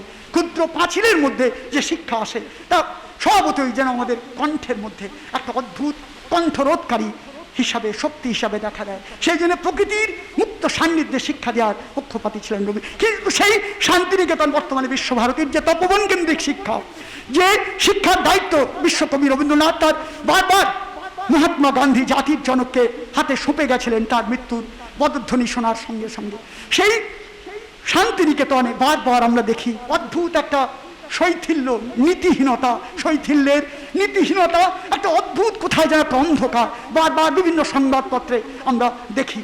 সেই আমরা চাইব আজকে এই রবীন্দ্র প্রয়াণ দিবসে রবীন্দ্রনাথের যে বিশ্বজনীন চিন্তা, তপবন কেন্দ্রিক শিক্ষার চিন্তা, সেই চিন্তা যেন আরও ব্যাপকভাবে বিশ্বভারতীর অঙ্গনে আঙ্গিক হয়ে দেখা যায়। এ দায়িত্ব আমাদের জাতি, আমাদের সবাইয়ের দায়িত্ব। রবীন্দ্রনাথের শিক্ষা চেতনা, রবীন্দ্রনাথ অদ্ভুত আমাদের বৈজ্ঞানিক চেতনার নামন্ত, রবীন্দ্রনাথের যে নারী চেতনা, রবীন্দ্রনাথ একইভাবে বিশ্বাস করতেন নারী শক্তির মধ্যেই আমাদের আত্মিক শক্তির বাংময় জাগরণ ঘটে থাকে। কারণ নারী শক্তির উন্নতি ছাড়া কোনো দেশ এগিয়ে যেতে পারে না। সেই জন্যই রবীন্দ্রনাথ একান্তভাবে, বিশেষভাবে রবীন্দ্রনাথ প্রয়াস শুরু হয়েছিলেন নারী শিক্ষা। রবীন্দ্রনাথ বিভিন্ন জায়গায় আমরা দেখি রবীন্দ্রনাথের বিভিন্ন গানের লাইন, যে লাইনগুলো দু একটা আমার মনে পড়ছে এই মুহূর্তে। তুমি সন্ধ্যারও মেঘমালা, তুমি আমারও, তুমি সন্ধ্যারও মেঘমালা, তুমি আমারও সাধেরও সাধনা। ঠিক একইভাবে রবীন্দ্রনাথ বারংবার করে বিভিন্ন জায়গায় তার সে বিভিন্ন লাইনের মধ্যে, তার গানের মধ্যে সেই চেতনা তিনি ব্যক্ত করেছিলেন। যেমন গ্রীষ্মের প্রচণ্ড দাবদাহের মধ্যে বর্ষার যে সুরভিত সঙ্গীত, তার সুরমূর্ছনা ছড়িয়ে পড়েছিল। আজ শ্রাবণের আমন্ত্রণে দুয়ার যায় খুলে, আজ শ্রাবণের আমন্ত্রণে দুয়ার যায় খুলে। ঠিক তেমনি করে হেমন্তের হৈমন্তিক ঔদাসীন্যের মাঝে দাঁড়িয়ে কবি রবীন্দ্রনাথ সেই বসন্তের গান গেয়েছিলেন। সেই আজ বর্ষারতে সবাই গেছে বনে, বসন্তের এই মাতাল সমীরণে। সারা পৃথিবী জুড়ে ছড়িয়ে পড়ুক রবীন্দ্রিক চেতনা, রবীন্দ্রনাথের সুন্দর সৃজনশীলতা। হে কবি, লহ আমাদের প্রণাম। কবি, হে কবি, তোমার আত্মার ভাবময় জাগরণ দেশ কালের গণ্ডি ছাড়িয়ে, ক্ষুদ্রতার গণ্ডি ছাড়িয়ে সারা পৃথিবীর অসীম থেকে অসীমতম উচ্চতায় উঠে সারা বিশ্বকে অনুরণিত করুন।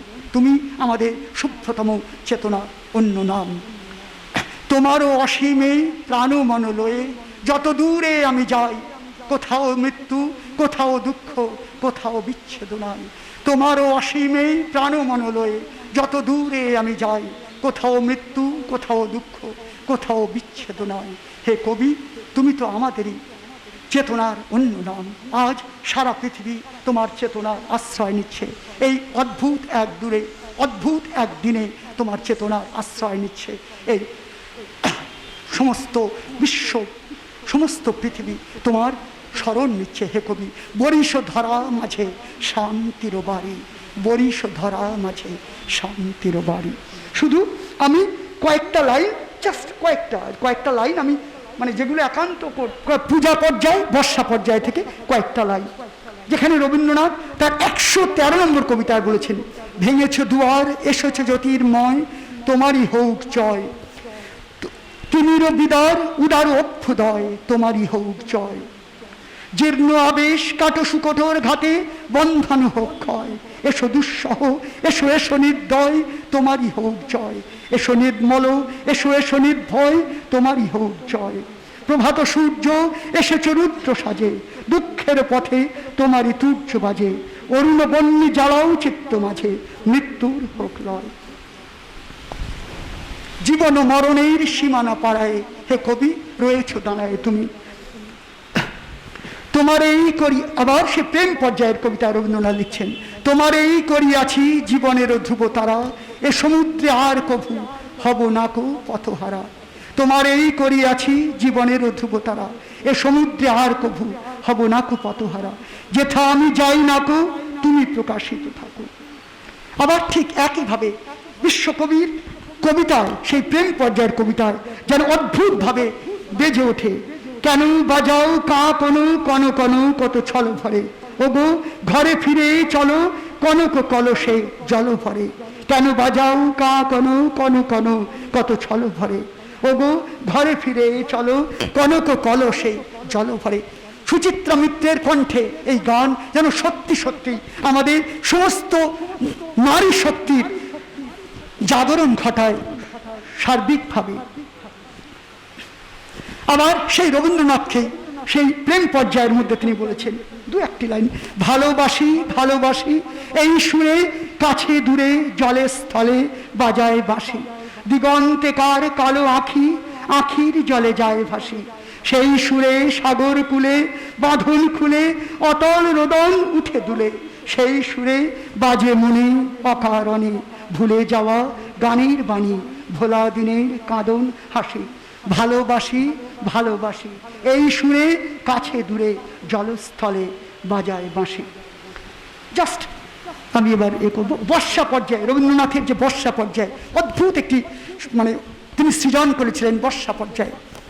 আজি ঝড়ো ঝড়ো মুখর ভাদর দিনে, জানি নেই কিছুতে কেন যে মনো লাগে না, এই চঞ্চল সজল পবন বেগে উদ্ভ্রান্ত মেঘে মনো চায় ওই বলাকার পথখানি নিতে চিনে, আজি ঝড়ো ঝড়ো মুখর ভাদর দিনে, মেঘমল্লারে সারাদিন মান বাজে ঝরনারো গান, মেঘমল্লারে সারাদিন মান বাজে ঝরনারো গান, মনোহারাবার আজি বেলা পথ ভুলিবার খেলা, মনো চায় হৃদয় জড়াতে কার চির ঋণে।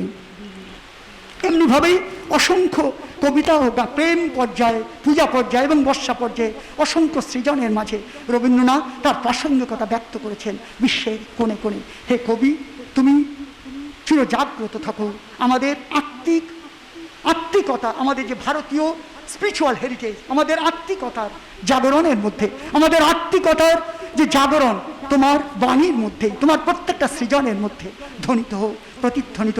নীতিহীনতার নাক পাশে ঢুকতে থাকা আমাদের সব ভারতীয় সমাজ, বর্তমান ভারতীয় সমাজ বা বিশ্ব সমাজ, যেখানে পেশি শক্তির আস্ফালন বারবার গ্রাস করছে দুর্বল তৃতীয় বিশ্বকে, তাদের কাছে মুক্তির বার্তা নিয়ে আসুক বিশ্বকবি রবীন্দ্রনাথ। ধন্যবাদ।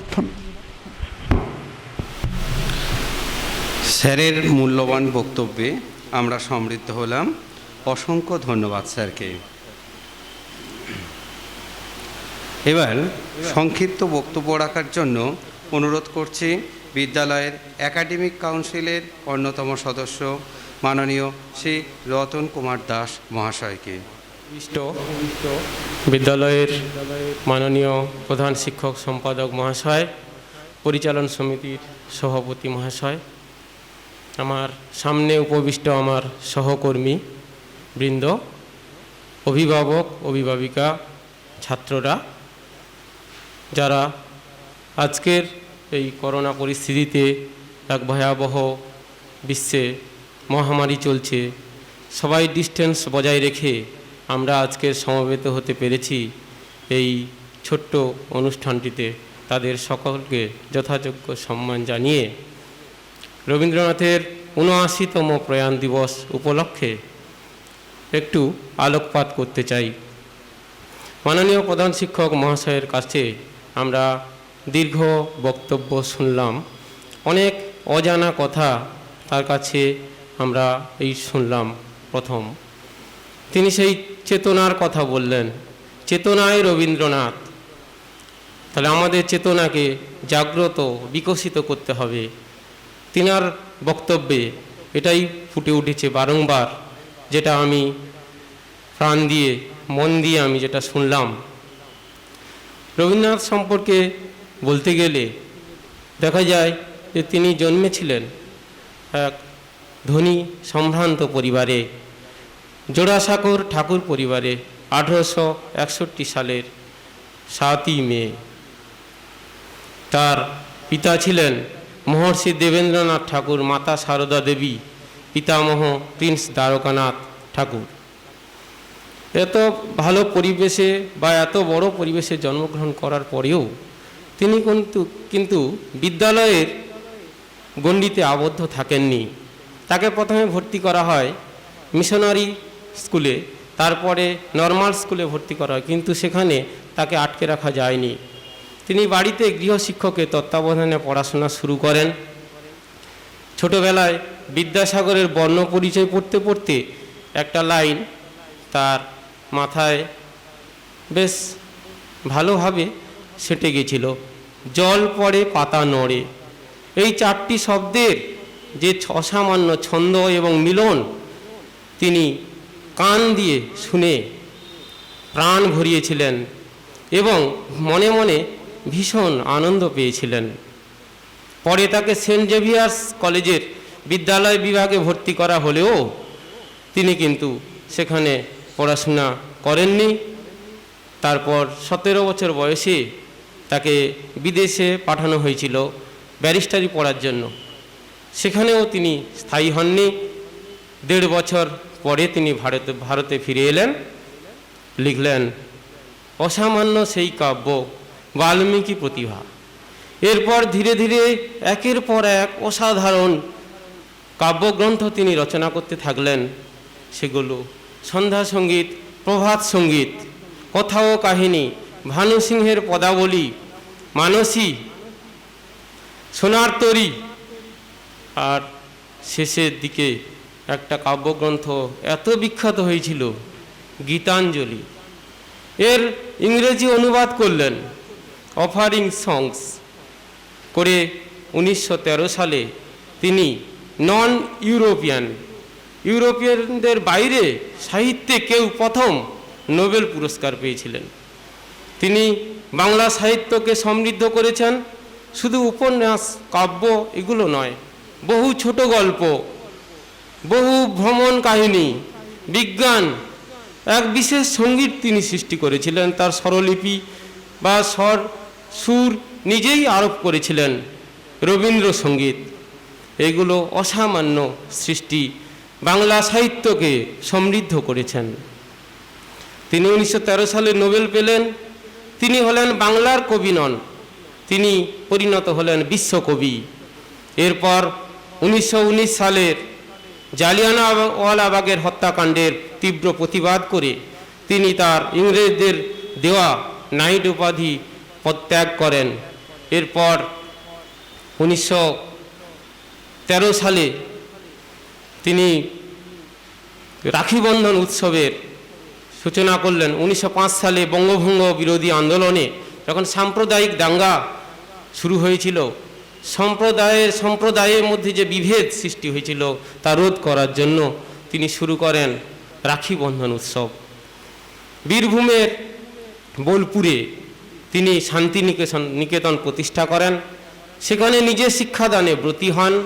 পরে সেখানে এক বিশ্বভারতী বিশ্ববিদ্যালয় প্রতিষ্ঠা করেন। জীবনের শেষ দিকে তিনি সেই বিশ্বভারতীতেই কাটিয়েছিলেন। 1941 সালের আজকের দিনটিতে 7ই আগস্ট তিনি শেষ নিঃশ্বাস ত্যাগ করেন। সে কবিগুরু চরণে আমরা তার মৃত্যুদিনে প্রণাম জানাই। সকল মানুষ, শিক্ষক, ছাত্রছাত্রী সকলের ঘরে ঘরে আপামর জনসাধারণের মধ্যে রবীন্দ্রনাথের আদর্শকে পৌঁছে দিতে হবে। তবে আমাদের চেতনার বিকাশ ঘটবে। আমাদের বাংলা, আমাদের ভারতবর্ষ বিশ্বে একটা জায়গা করে নিতে পারবে। রবীন্দ্রনাথকে সম্মান জানাতে বাংলাদেশে জাতীয় সঙ্গীত, ভারতে জাতীয় সঙ্গীত এবং শ্রীলঙ্কার জাতীয় সঙ্গীত তার কবিতা বা গান থেকে নেওয়া হয়েছে। এই করোনা বিধ্বস্ত বর্তমান পরিস্থিতিতে ছাত্রছাত্রীদের সবাইকে আমরা পাইনি। আমরা অপেক্ষা করছি পরিস্থিতি স্বাভাবিক কবে হবে, আমরা স্কুলে আসব, ছাত্ররা স্কুলে আসবে, তাদের শিক্ষাদান করব। যাই হোক, এই 1.5 শতাব্দী অতিক্রান্ত হলো আমাদের প্রতিষ্ঠান জয়নগর ইনস্টিটিউশনের। তার পক্ষ থেকে আজকের রবীন্দ্র প্রয়াণ দিবসে এটুকুই আমার নিবেদন। পরিশেষে সবাইকে যথাযোগ্য সম্মান জানাই। আর এই ভয়ঙ্কর পরিস্থিতিতে সবার সুস্থতা কামনা করে আমি আমার বক্তব্য শেষ করছি। ধন্যবাদ স্যারকে। এবার অতি সংক্ষিপ্ত বক্তব্য রাখার জন্যে অনুরোধ করছি বিদ্যালয়ের একাডেমিক কাউন্সিলের অন্যতম সদস্য শ্রী মানস হালদার মহাশয়কে।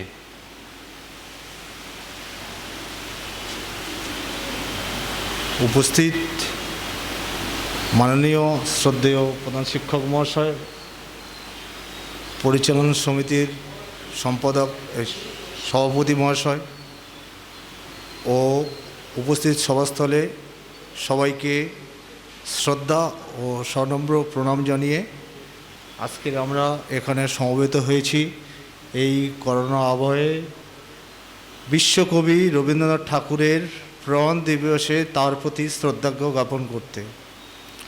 খুব ভালো লাগতো, আমাদের সামনে ছাত্রছাত্রী থাকলে এই অনুষ্ঠানটা আরও ভালো লাগতো। রবীন্দ্রনাথ ঠাকুর বর্তমান এবং তৎকালীন সমাজ ব্যবস্থায় রাজনীতি, ধর্ম, শিক্ষা, দর্শন সমস্ত ক্ষেত্রে কিন্তু প্রাসঙ্গিক, সেটা বর্তমানেও অবশ্যই। আমি বা আমরা প্রত্যেকেই রবীন্দ্রনাথ ঠাকুর দ্বারা প্রভাবিত। আমি আমার শিশু মন দিয়ে বলতে পারি সেই সহজ পাঠের সেই কবিতাগুলো এখনও কিন্তু আমি আমার শিশু বা শৈশবে যারা পড়াশোনা করেছেন বা এখন যারা আমরা বাচ্চাদের পড়াই, সেই স্মৃতি আমাদের কিন্তু অন্তরের অন্তঃস্থলে কিন্তু এখনও থেকে গেছে। স্কুল পাঠ্য থেকে বিদ্যালয় শিক্ষা, উচ্চশিক্ষা সর্বস্তরে হয়তো আমরা কোনো একটা অন্য সাবজেক্ট নিয়ে পড়েছি, কিন্তু আমরা রবীন্দ্রনাথ ঠাকুরকে ব্যতীত কোনো সাবজেক্টকে অধ্যয়ন করতে পারিনি। আমি ইতিহাসের শিক্ষক হিসাবে দেখেছি রবীন্দ্রনাথ ঠাকুরের যে রাজনৈতিক দর্শন, উনি ওরা কাজ করে কবিতার মাধ্যমে প্রথমে কৃষক শ্রেণীর সম্পর্কে অসাধারণ লেখা লিখেছিলেন। একটু আগে শ্রদ্ধেয় রতনবাবু বলে গেলেন যে জালিয়ানওয়ালাবাগের হত্যাকাণ্ডের প্রতিবাদে উনি ব্রিটিশ সরকারের বড় একটা উপাধি, নাইট উপাধি ত্যাগ করেছিলেন। এমনকি কয়েকদিন আগেই যে রাখি বন্ধন উৎসব বঙ্গভঙ্গের সময় আমাদের বাঙালিদের যে মিলনের আঘাত করা হচ্ছিল, উনি সেই রাখি বন্ধনের উৎসবের মাধ্যমে কিন্তু বাঙালির চেতনার বন্ধন তৈরি করেছিলেন। শিক্ষা ব্যবস্থার ক্ষেত্রেও তো আমরা বিএড করতে গিয়ে আমরা দেখেছি যে রবীন্দ্রনাথ ঠাকুরের শিক্ষা চিন্তা অনেক অগ্রণ্য, আধুনিকতম, যেটা আমাদের আঞ্চলিক ক্ষেত্রে নয় বিশ্বজনীন স্তরে ছড়িয়ে গেছে ওনার শান্তিনিকেতনের বিশ্বভারতী প্রতিষ্ঠানের মাধ্যমে। ব্রহ্মচর্য আশ্রম এবং এই যে মুক্ত পরিবেশে শিক্ষা, উনি তোতা কাহিনীতে দেখিয়েছেন যে একটা বাচ্চাকে খাঁচার মধ্যে থেকে না শিক্ষা দিয়ে তাকে মুক্ত পরিবেশে শিক্ষাদান করতে হবে। ওনার চোখের বালি, ঘরে বাইরে এই উপন্যাসের মাধ্যমে আমরা দেখেছি ওনার চিন্তাভাবনা ছড়িয়ে দিয়েছেন। আর আমাদের ক্লাস 10-এ ওনার সম্প্রতি নতুন সিলেবাসে অন্তর্ভুক্ত যে গোরা উপন্যাসের একটা ছোট্ট অংশ, সেটা আমি ক্লাসে পড়াতে গিয়ে ওনার সেই চেতনা উপলব্ধি করতে পারি যে গোরাকে উনি সংকীর্ণ জাতীয়তাবাদের মধ্যে আটকে রাখেননি, উনি আন্তর্জাতিক স্তরে বিশ্বজনীন স্তরে গোরাকে উপনীত করেছিলেন। এইটুকুটা বলে ওনার প্রতি সনম্র শ্রদ্ধা জানিয়ে আমি আমার বক্তব্য শেষ করছি। ধন্যবাদ স্যারকে। এবার মঞ্চে ডেকে নেব বিদ্যালয়ের আর এক শিক্ষক মাননীয় শ্রী রঞ্জন হালদার মহাশয়কে।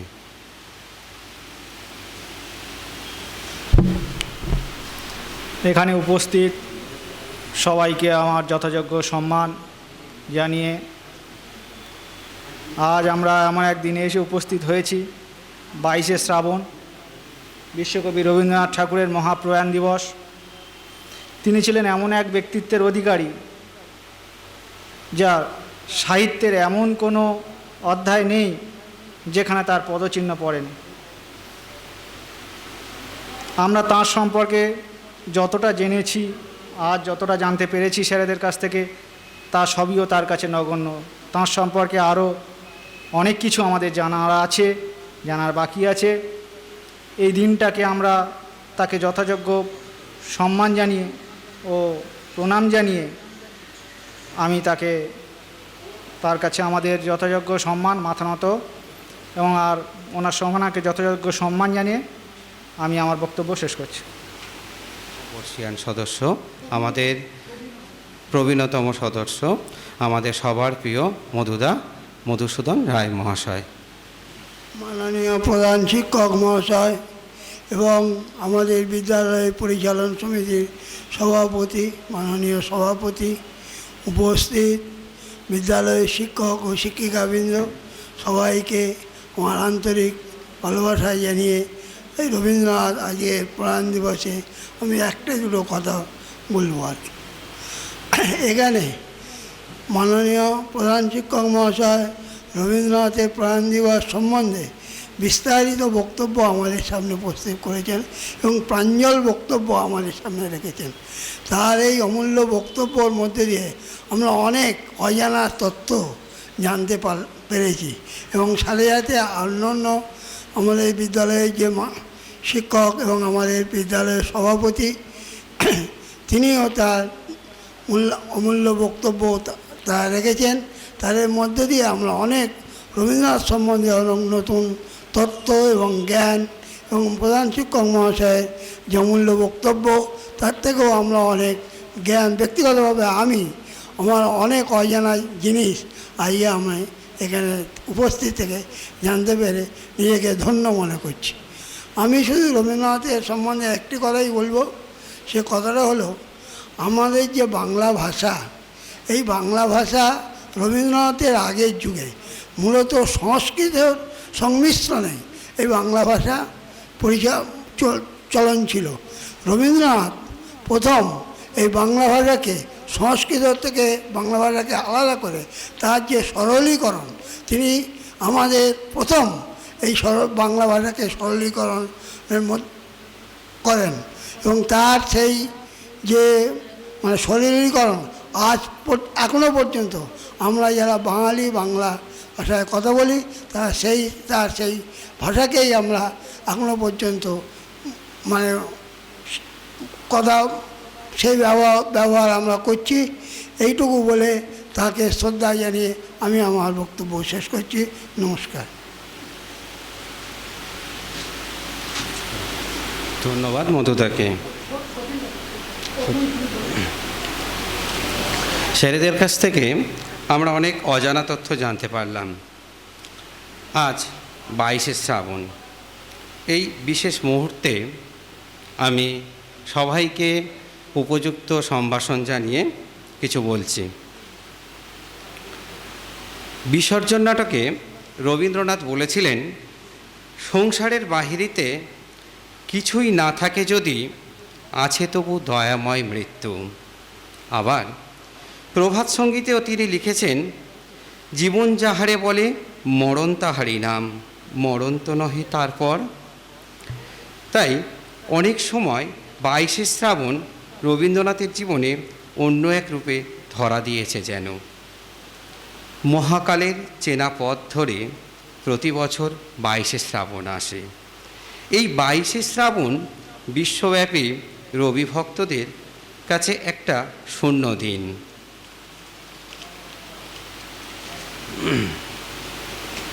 আজ আমরা 22শে শ্রাবণ উদযাপন করছি, কিন্তু এই 22শে শ্রাবণের অগ্নিকুণ্ডের জ্বালা নিয়ে কবিকে পার হতে হয়েছে বছরের পর বছর।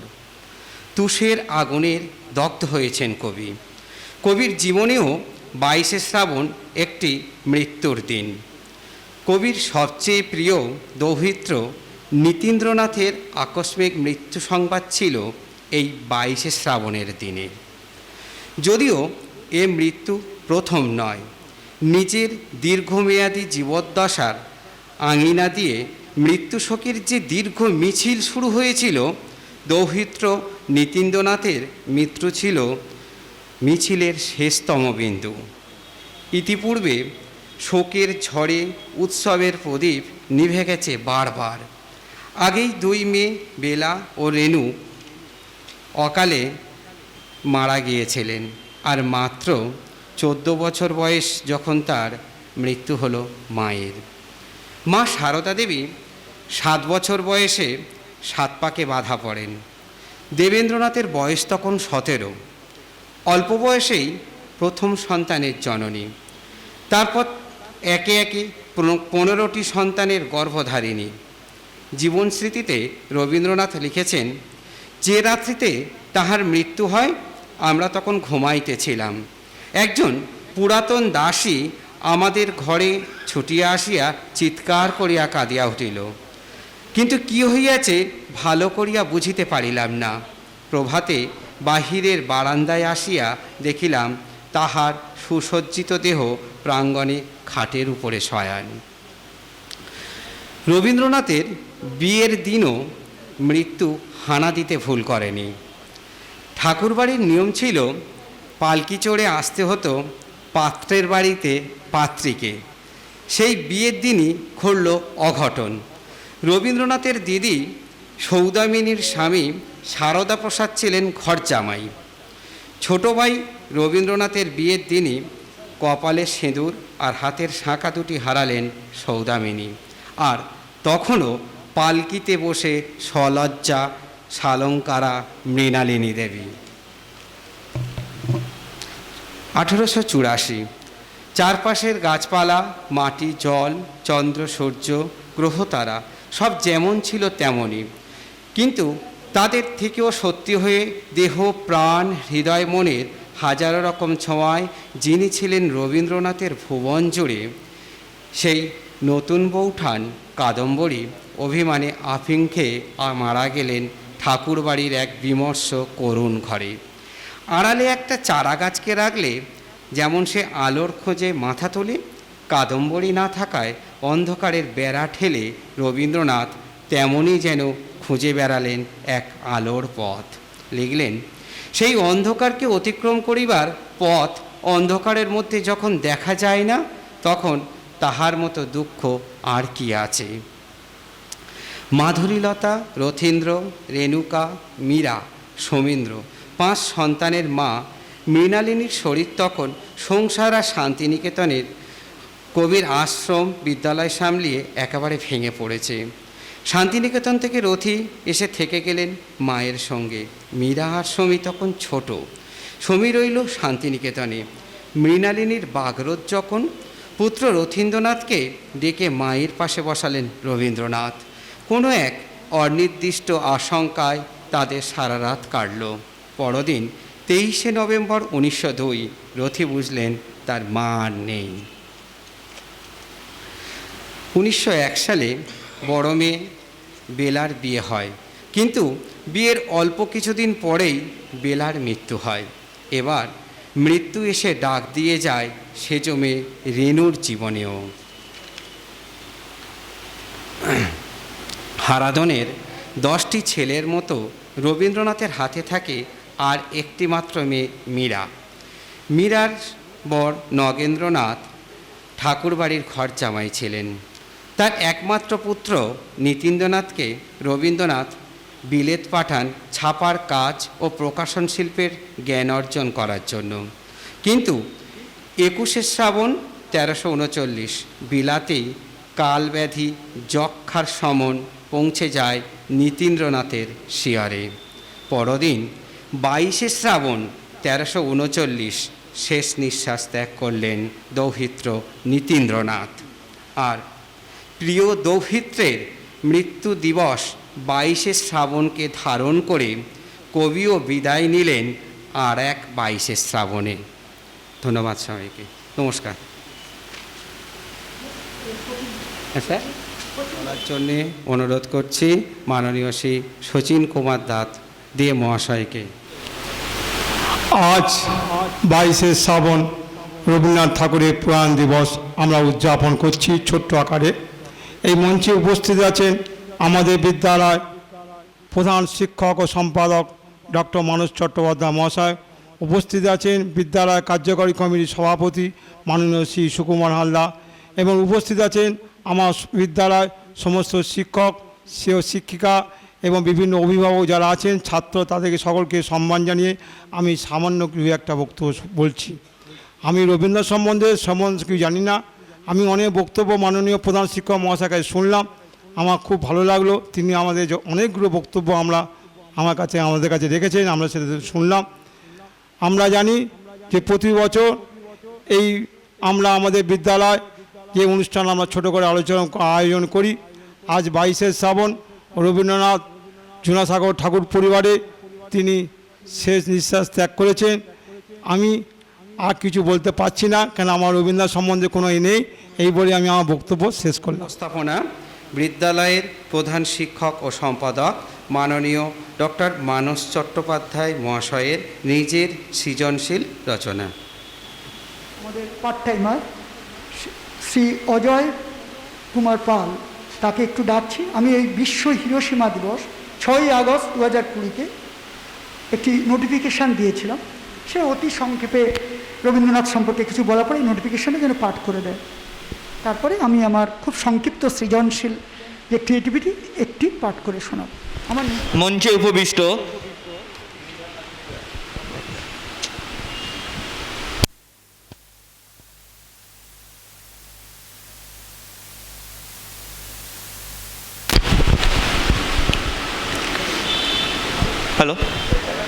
মঞ্চে উপবিষ্ট প্রধান শিক্ষক ও সম্পাদক মহাশয় ডক্টর মানস চট্টোপাধ্যায় ও আমাদের পরিচালন কমিটির সভাপতি মাননীয় শ্রী সুকুমার হালদার মহাশয় এবং আমার সামনে সবাই যারা আছেন, শিক্ষক শিক্ষিকা এবং অন্যান্য সকলকে আমার প্রণাম। আজ আমি একটি নোটিশ পড়ছি, যেটি আমাদের প্রধান শিক্ষক ও সম্পাদক মহাশয় গতকালই অর্থাৎ 6ই আগস্ট পাবলিশ করেছিলেন বিজ্ঞপ্তি হিসেবে। আজ 6ই আগস্ট 2020 বিশ্ব হিরোশিমা দিবস। 1945-এর 6ই আগস্ট ঠিক এই দিনটিতেই আমেরিকার বিধ্বংসী পরমাণু বোমা লিটল বয় জাপানের সুন্দর শহর হিরোশিমার উপর আছড়ে পড়েছিল। কেঁপে উঠেছিল হিরোশিমার জল, স্থল, আকাশ, বাতাস। প্রায় সেই মুহূর্তেই মারা গিয়েছিল সাধারণ মানুষ। যারা বেঁচেছিলেন পারমাণবিক বোমার বিধ্বংসী প্রভাব তাদের পঙ্গু করে দিয়েছিল দেহ ও মনে। বহু মা তার শিশুকে হারিয়েছিলেন। নবজাত শিশু যারা পরবর্তীকালে ভূমিষ্ঠ হয়েছিল তারা শিকার হয়েছিল পঙ্গুতার। এই দিনটিকে সারা বিশ্বের সাথে আমরাও যুদ্ধবিরোধী দিবস হিসাবে পালন করছি। আজ যত যুদ্ধবাজ দেয় হানা হামলাবাজ, আমাদের শান্তি সুখ করতে চায় লুটতরাজ। জোট বাঁধো, তৈরি হও, যুদ্ধ নয় তোলো আওয়াজ, তোলো আওয়াজ, তোলো আওয়াজ, যুদ্ধ নয়, যুদ্ধ নয়, তোলো আওয়াজ। আমরা বিশ্বাস রাখি যুদ্ধ নয়, হিংসা নয়, দাঙ্গা নয়, শান্তি পৃথিবীর অন্তিম সত্য। সারা বিশ্ব মানবের শুভ চেতনার জয় হোক। ডক্টর মানস চট্টোপাধ্যায়, প্রধান শিক্ষক ও সম্পাদক, জয়নগর ইনস্টিটিউশন। ধন্যবাদ। হ্যালো, আজ আমরা 22শে শ্রাবণের যে আমাদের ক্ষুদ্র রবীন্দ্রনাথ ঠাকুরের মহাপ্রয়াণ দিবসে আমাদের ক্ষুদ্র নিবেদন আজকে প্রায় অন্তিম পর্বে। আমরা সেই অন্তিম পর্বে আমাদের প্রেসিডেন্ট মাননীয় শ্রী সুকুমার হালদারের পারমিশন সাপেক্ষে আমি আমার সৃজনশীল একটি লেখা, যেটা আমি একান্তই একটি CBSE ক্লাস 10-এর একটি ছাত্রীকে আমি লিখিয়েছিলাম, সেখান থেকে একটি সৃজনশীল লেখা আমি পাঠ করে শোনাবো, আমার নিজেরই লেখা। এবং বারবার বলেছি, without thinking anything about that, I just deliver on the dot at the dot time, and keeping in mind the standard of class 10 students, CBSE students. So today, in the perspective of present day coronavirus affected world, global world, I find it extremely relevant to communicate the message of this particular story to the entire world, because this story, the critical analysis of which I'm going to reveal my own creative analysis, is going to reflect as to what kind of currents and cross currents are going throughout the world. In fact, in Rabindranath Tagore, we always find that even within the students, even the students need to protest. You know, protesting for a solid cause, protesting for a real cause, for a true cause, is the reflection, betrays out the echo of Rabindranath Tagore's, philosophy. Tagore's philosophy always inspires us to launch a massive protest against those offenders of humanity. Rabindranath Tagore always believed in the simple core thoughts that whenever the massive, the humanity itself is massively attacked, the student and millions and crores of proletariat people should unite themselves as a solid unit and protest as an integrated unit against this, massive fascist attack. In Rabindranath Tagore's, Muktadhara, that was a beautiful, drama of Rabindranath Tagore. There also the protagonist Dhananjay Bairagi, he protested against the terrific attack of the, capitalist society, who just implemented terrific, surcharge or terrific kind of, imposition, on water. জলের জন্যে তারা কর বসিয়েছিলেন। সেই জন্যে রবীন্দ্রনাথের যে মুক্ত ধারার যে ধনঞ্জয় বৈরাগী, সে তীব্রভাবে প্রতিবাদ জানিয়েছিল। একই সঙ্গে তার ঠিক 2 বছর বাদে রক্তকর্মী রেড অলিয়েন্ডারে Nandini, that is the name in Red Oleander Tagore's, Nandini is the name of that terrific protest, who after having lost her male partner by the fascist attack, she didn't prefer to remain on silent safety zone. Rather, she preferred to protest on and on till her death. So Dhananjay Bairagi of Muktadhara and our Nandini of Red Oleander Tagore's 2 beautiful dramas, they betray out the eternal protest of our humanity, eternal protest on the part of the millions and millions of the proletariat society against the fascist attacks that are coming again and again on us at the moment even. So, with this, I would try to reflect, a simple story by G.L. Fuentes, A Letter to God. A Letter to God. I will show you 2 photographs also, and then I would like to read out my critical analysis. In this particular story, Lencho is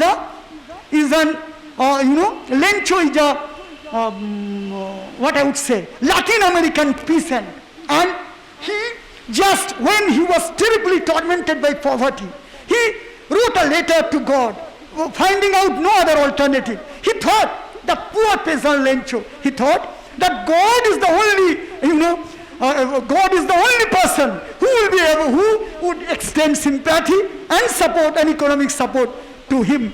And after that, he wrote a letter to God, and when he just paid for 100 pesos, and then he just on via mail, he got 70 pesos. He blamed the postmaster who actually cemented the role of the divine Almighty, and helped him, massively helped him. But again, he blamed that postmaster, and finally when he wrote another letter that this postmaster and his colleagues really have cheated him of the remaining 30 pesos, please, oh God, send me another 30 rupees again, without making any delay. And this time, please, give me on cash, because this postmaster and their staff are no mean impostors, and they might cheat of the 30 pesos yet again. So please send me 30 pesos via cash. Don't send me on email. I can't believe in this postmaster and these people. So really, this is a very, very common story of a common man, of a Latin American peasant. And now I am showing you just 2 pictures, 2 I am showing you two pictures. This is Lencho, the Latin American peasant, Lencho. Lencho, this Latin American peasant, Lencho. And this is, this postmaster amidst his staff who helped Lencho massively. But Lencho couldn't understand the simple thing, and he blamed quite unnecessarily to the postmaster. Now I am writing out my critical analysis. A letter to God, R.L. Fuentes. G.L. Fuentes. G.L. Fuentes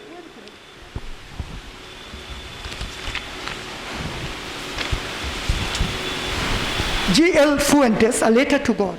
G.L. Fuentes, in his beautiful story, A Letter to God, brilliantly explores the pathos, agony, frustration, sorrows, and the heart-rendering, flawless simplicity and innocence of the downtrodden poor people of this hour.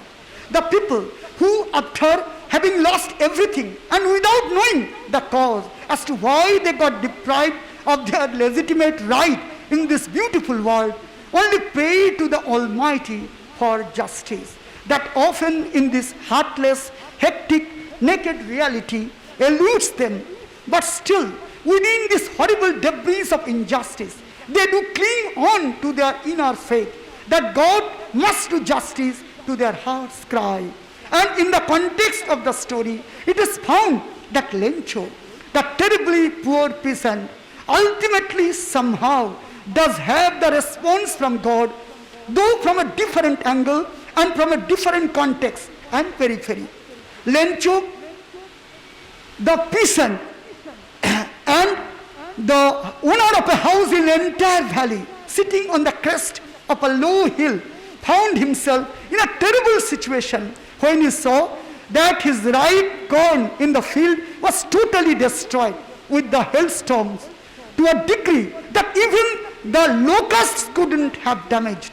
But Lencho, standing in the midst of the tattered cornfield, under the infinite night sky, with millions of stars twinkling over there, with their eyes filled with tears of sympathy and extreme love, made a plan that had its origin deeper down in his heart.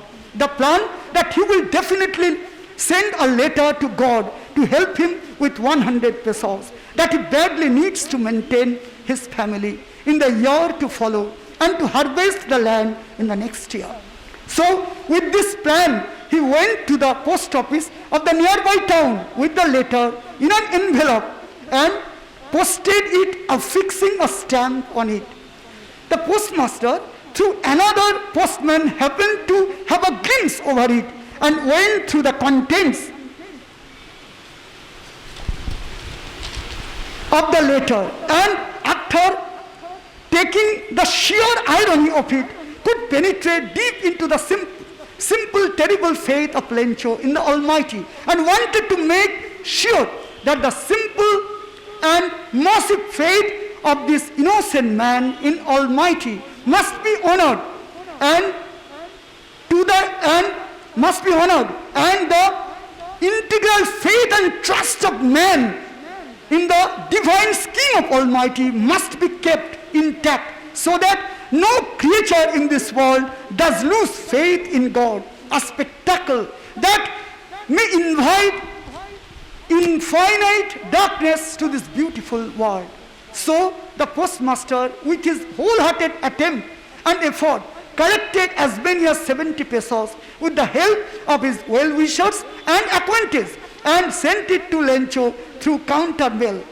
However, the irony of the situation took a critical turn when Lencho, after collecting 70 pesos through mail, posted a counter letter to God to send him the remaining 30 pesos, blaming the staff of the post office, including the postmaster, to be horribly crooked person, just because he got it right that the Almighty obviously listened to his prayers and definitely sent him 100 pesos, of which 30 pesos have been cheated out by the staff and the post office, without knowing how terribly he was miscalculating about the entire project, wherein the postmaster himself emerged out to be a living God before his simple lucid prayer. The postmaster, out of eager expectation, got through the words of Lencho, after only to be immersed and what not. The author didn't mention out categorically, betraying out the fact that this kind of simple people's simple faith sometimes causes a terrible void that can only be filled with God's infinite love and forgiveness. Just because if on the one hand people like Lencho with all their simplicity in the heart can't be blamed, on the other hand the massive injury inflicted in the heart of the postmaster must be cemented with the Almighty's introspection, wherein the postmaster can sense that this is not a blame from Lencho, rather an emphasized faith in the Almighty, whose divine role he himself played. The postmaster himself played the role of the Almighty. G.L. Fuentes, in this particular story, A Letter to God, brilliantly painted out the little sorrows and expectations, agonies and frustrations, little demand from the Almighty, from whom they have so many things to pray for, but with their flawless simplicity, they pray nothing but very little things with utmost simplicity and innocence. And here, in this world, God himself sends someone or the other to meet out their little demands. Lencho, the poor peasant, out of complete ignorance, blamed someone as divine and as angelic as the postmaster, an emblem of Almighty himself. But still, within this horrible miscalculation, Lencho proves out the universal equation that these simple, innocent, poor people do never flatter anybody, do never blame anybody, do never praise anybody, save and accept the echo of their inner cries and inner music. They don't praise or blame for the sake of praise or for the matter of blaming only. Whatever they do from the core of their heart. Lencho was so sure about God's reply that might look ridiculous, absurdity to any sensible people in this world. But to the Almighty's equation, Lencho himself was the emblem of the Almighty himself, just because, I repeat, but to the Almighty's equation, Lencho himself was the emblem of the Almighty himself, just because. The concept of God tends amount to deadly simplicity, inseparable integrity, and absolute magical innocence. That Lencho himself used to be. I repeat, the concept of God tends amount to deadly simplicity, inseparable integrity, and absolute magical innocence that Lencho himself used to be. So the postmaster's reply to Lencho may be taken from a deeper perspective. An angel's reply to God himself, who wanted to experiment and test the angel himself. So the postmaster's reply to Lencho may be taken from a deeper perspective. An angel's reply to God himself, who wanted to experiment and test the angel himself. So, in this magical short story, A Letter to God, G.L. Fuentes, through his masterly presentation of the simple fact, through simple interweaving of vowel and consonant sounds, creates a network wherein the Almighty himself seems to be coming down to this world to protect and preserve the values of man, and more importantly, the beautiful world itself. Just, I repeat, G.L. Fuentes, through this masterly presentation of the simple fact, through simple interweaving of vowel and consonant sounds, creates a network wherein the Almighty himself seems to be coming down to this world to protect and preserve the values of man, and more importantly, the beautiful world itself. That's it. আর আমি কিছু বলবো না, আমি just গীতাঞ্জলির, যেটা না বললি শেষ নয়, গীতাঞ্জলির ছোট্ট দুটি, মানে একই কবিতা, রবীন্দ্রনাথের নিজের লেখা গীতাঞ্জলি, অতি ছোট ইংরাজি এবং বাংলা অনুবাদ, সেটা দিয়ে আজকের অনুষ্ঠান আমি শেষ করছি। যে জন্যে আপনারা সবাই জানেন, যে জন্যে বিশ্বকবি নোবেল পুরস্কার পেয়েছিলেন, সেই গীতাঞ্জলির কাব্যগ্রন্থ থেকে আমি তারই, রবীন্দ্রনাথেরই লেখা বাংলা এবং ইংরাজি অনুবাদ, সেটা আমি পাঠ করে শোনাচ্ছি।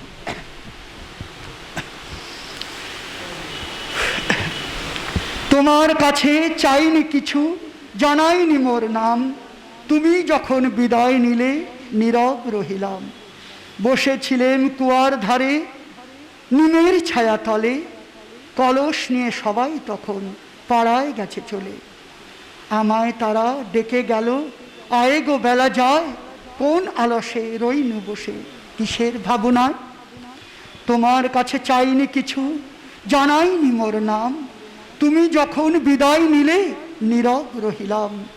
বসেছিলেন কুয়ার ধারে নিমের ছায়া তলে, কলস নিয়ে সবাই তখন পাড়ায় গেছে চলে। আমায় তারা ডেকে গেল, আয় গো বেলা যায়, কোন আলসে রইনু বসে কিসের ভাবনায়। পদধ্বনি শুনি নাইকো, কখন তুমি এলে, কইলে তুমি ক্লান্ত স্বরে করুণ আঁখে মেলে।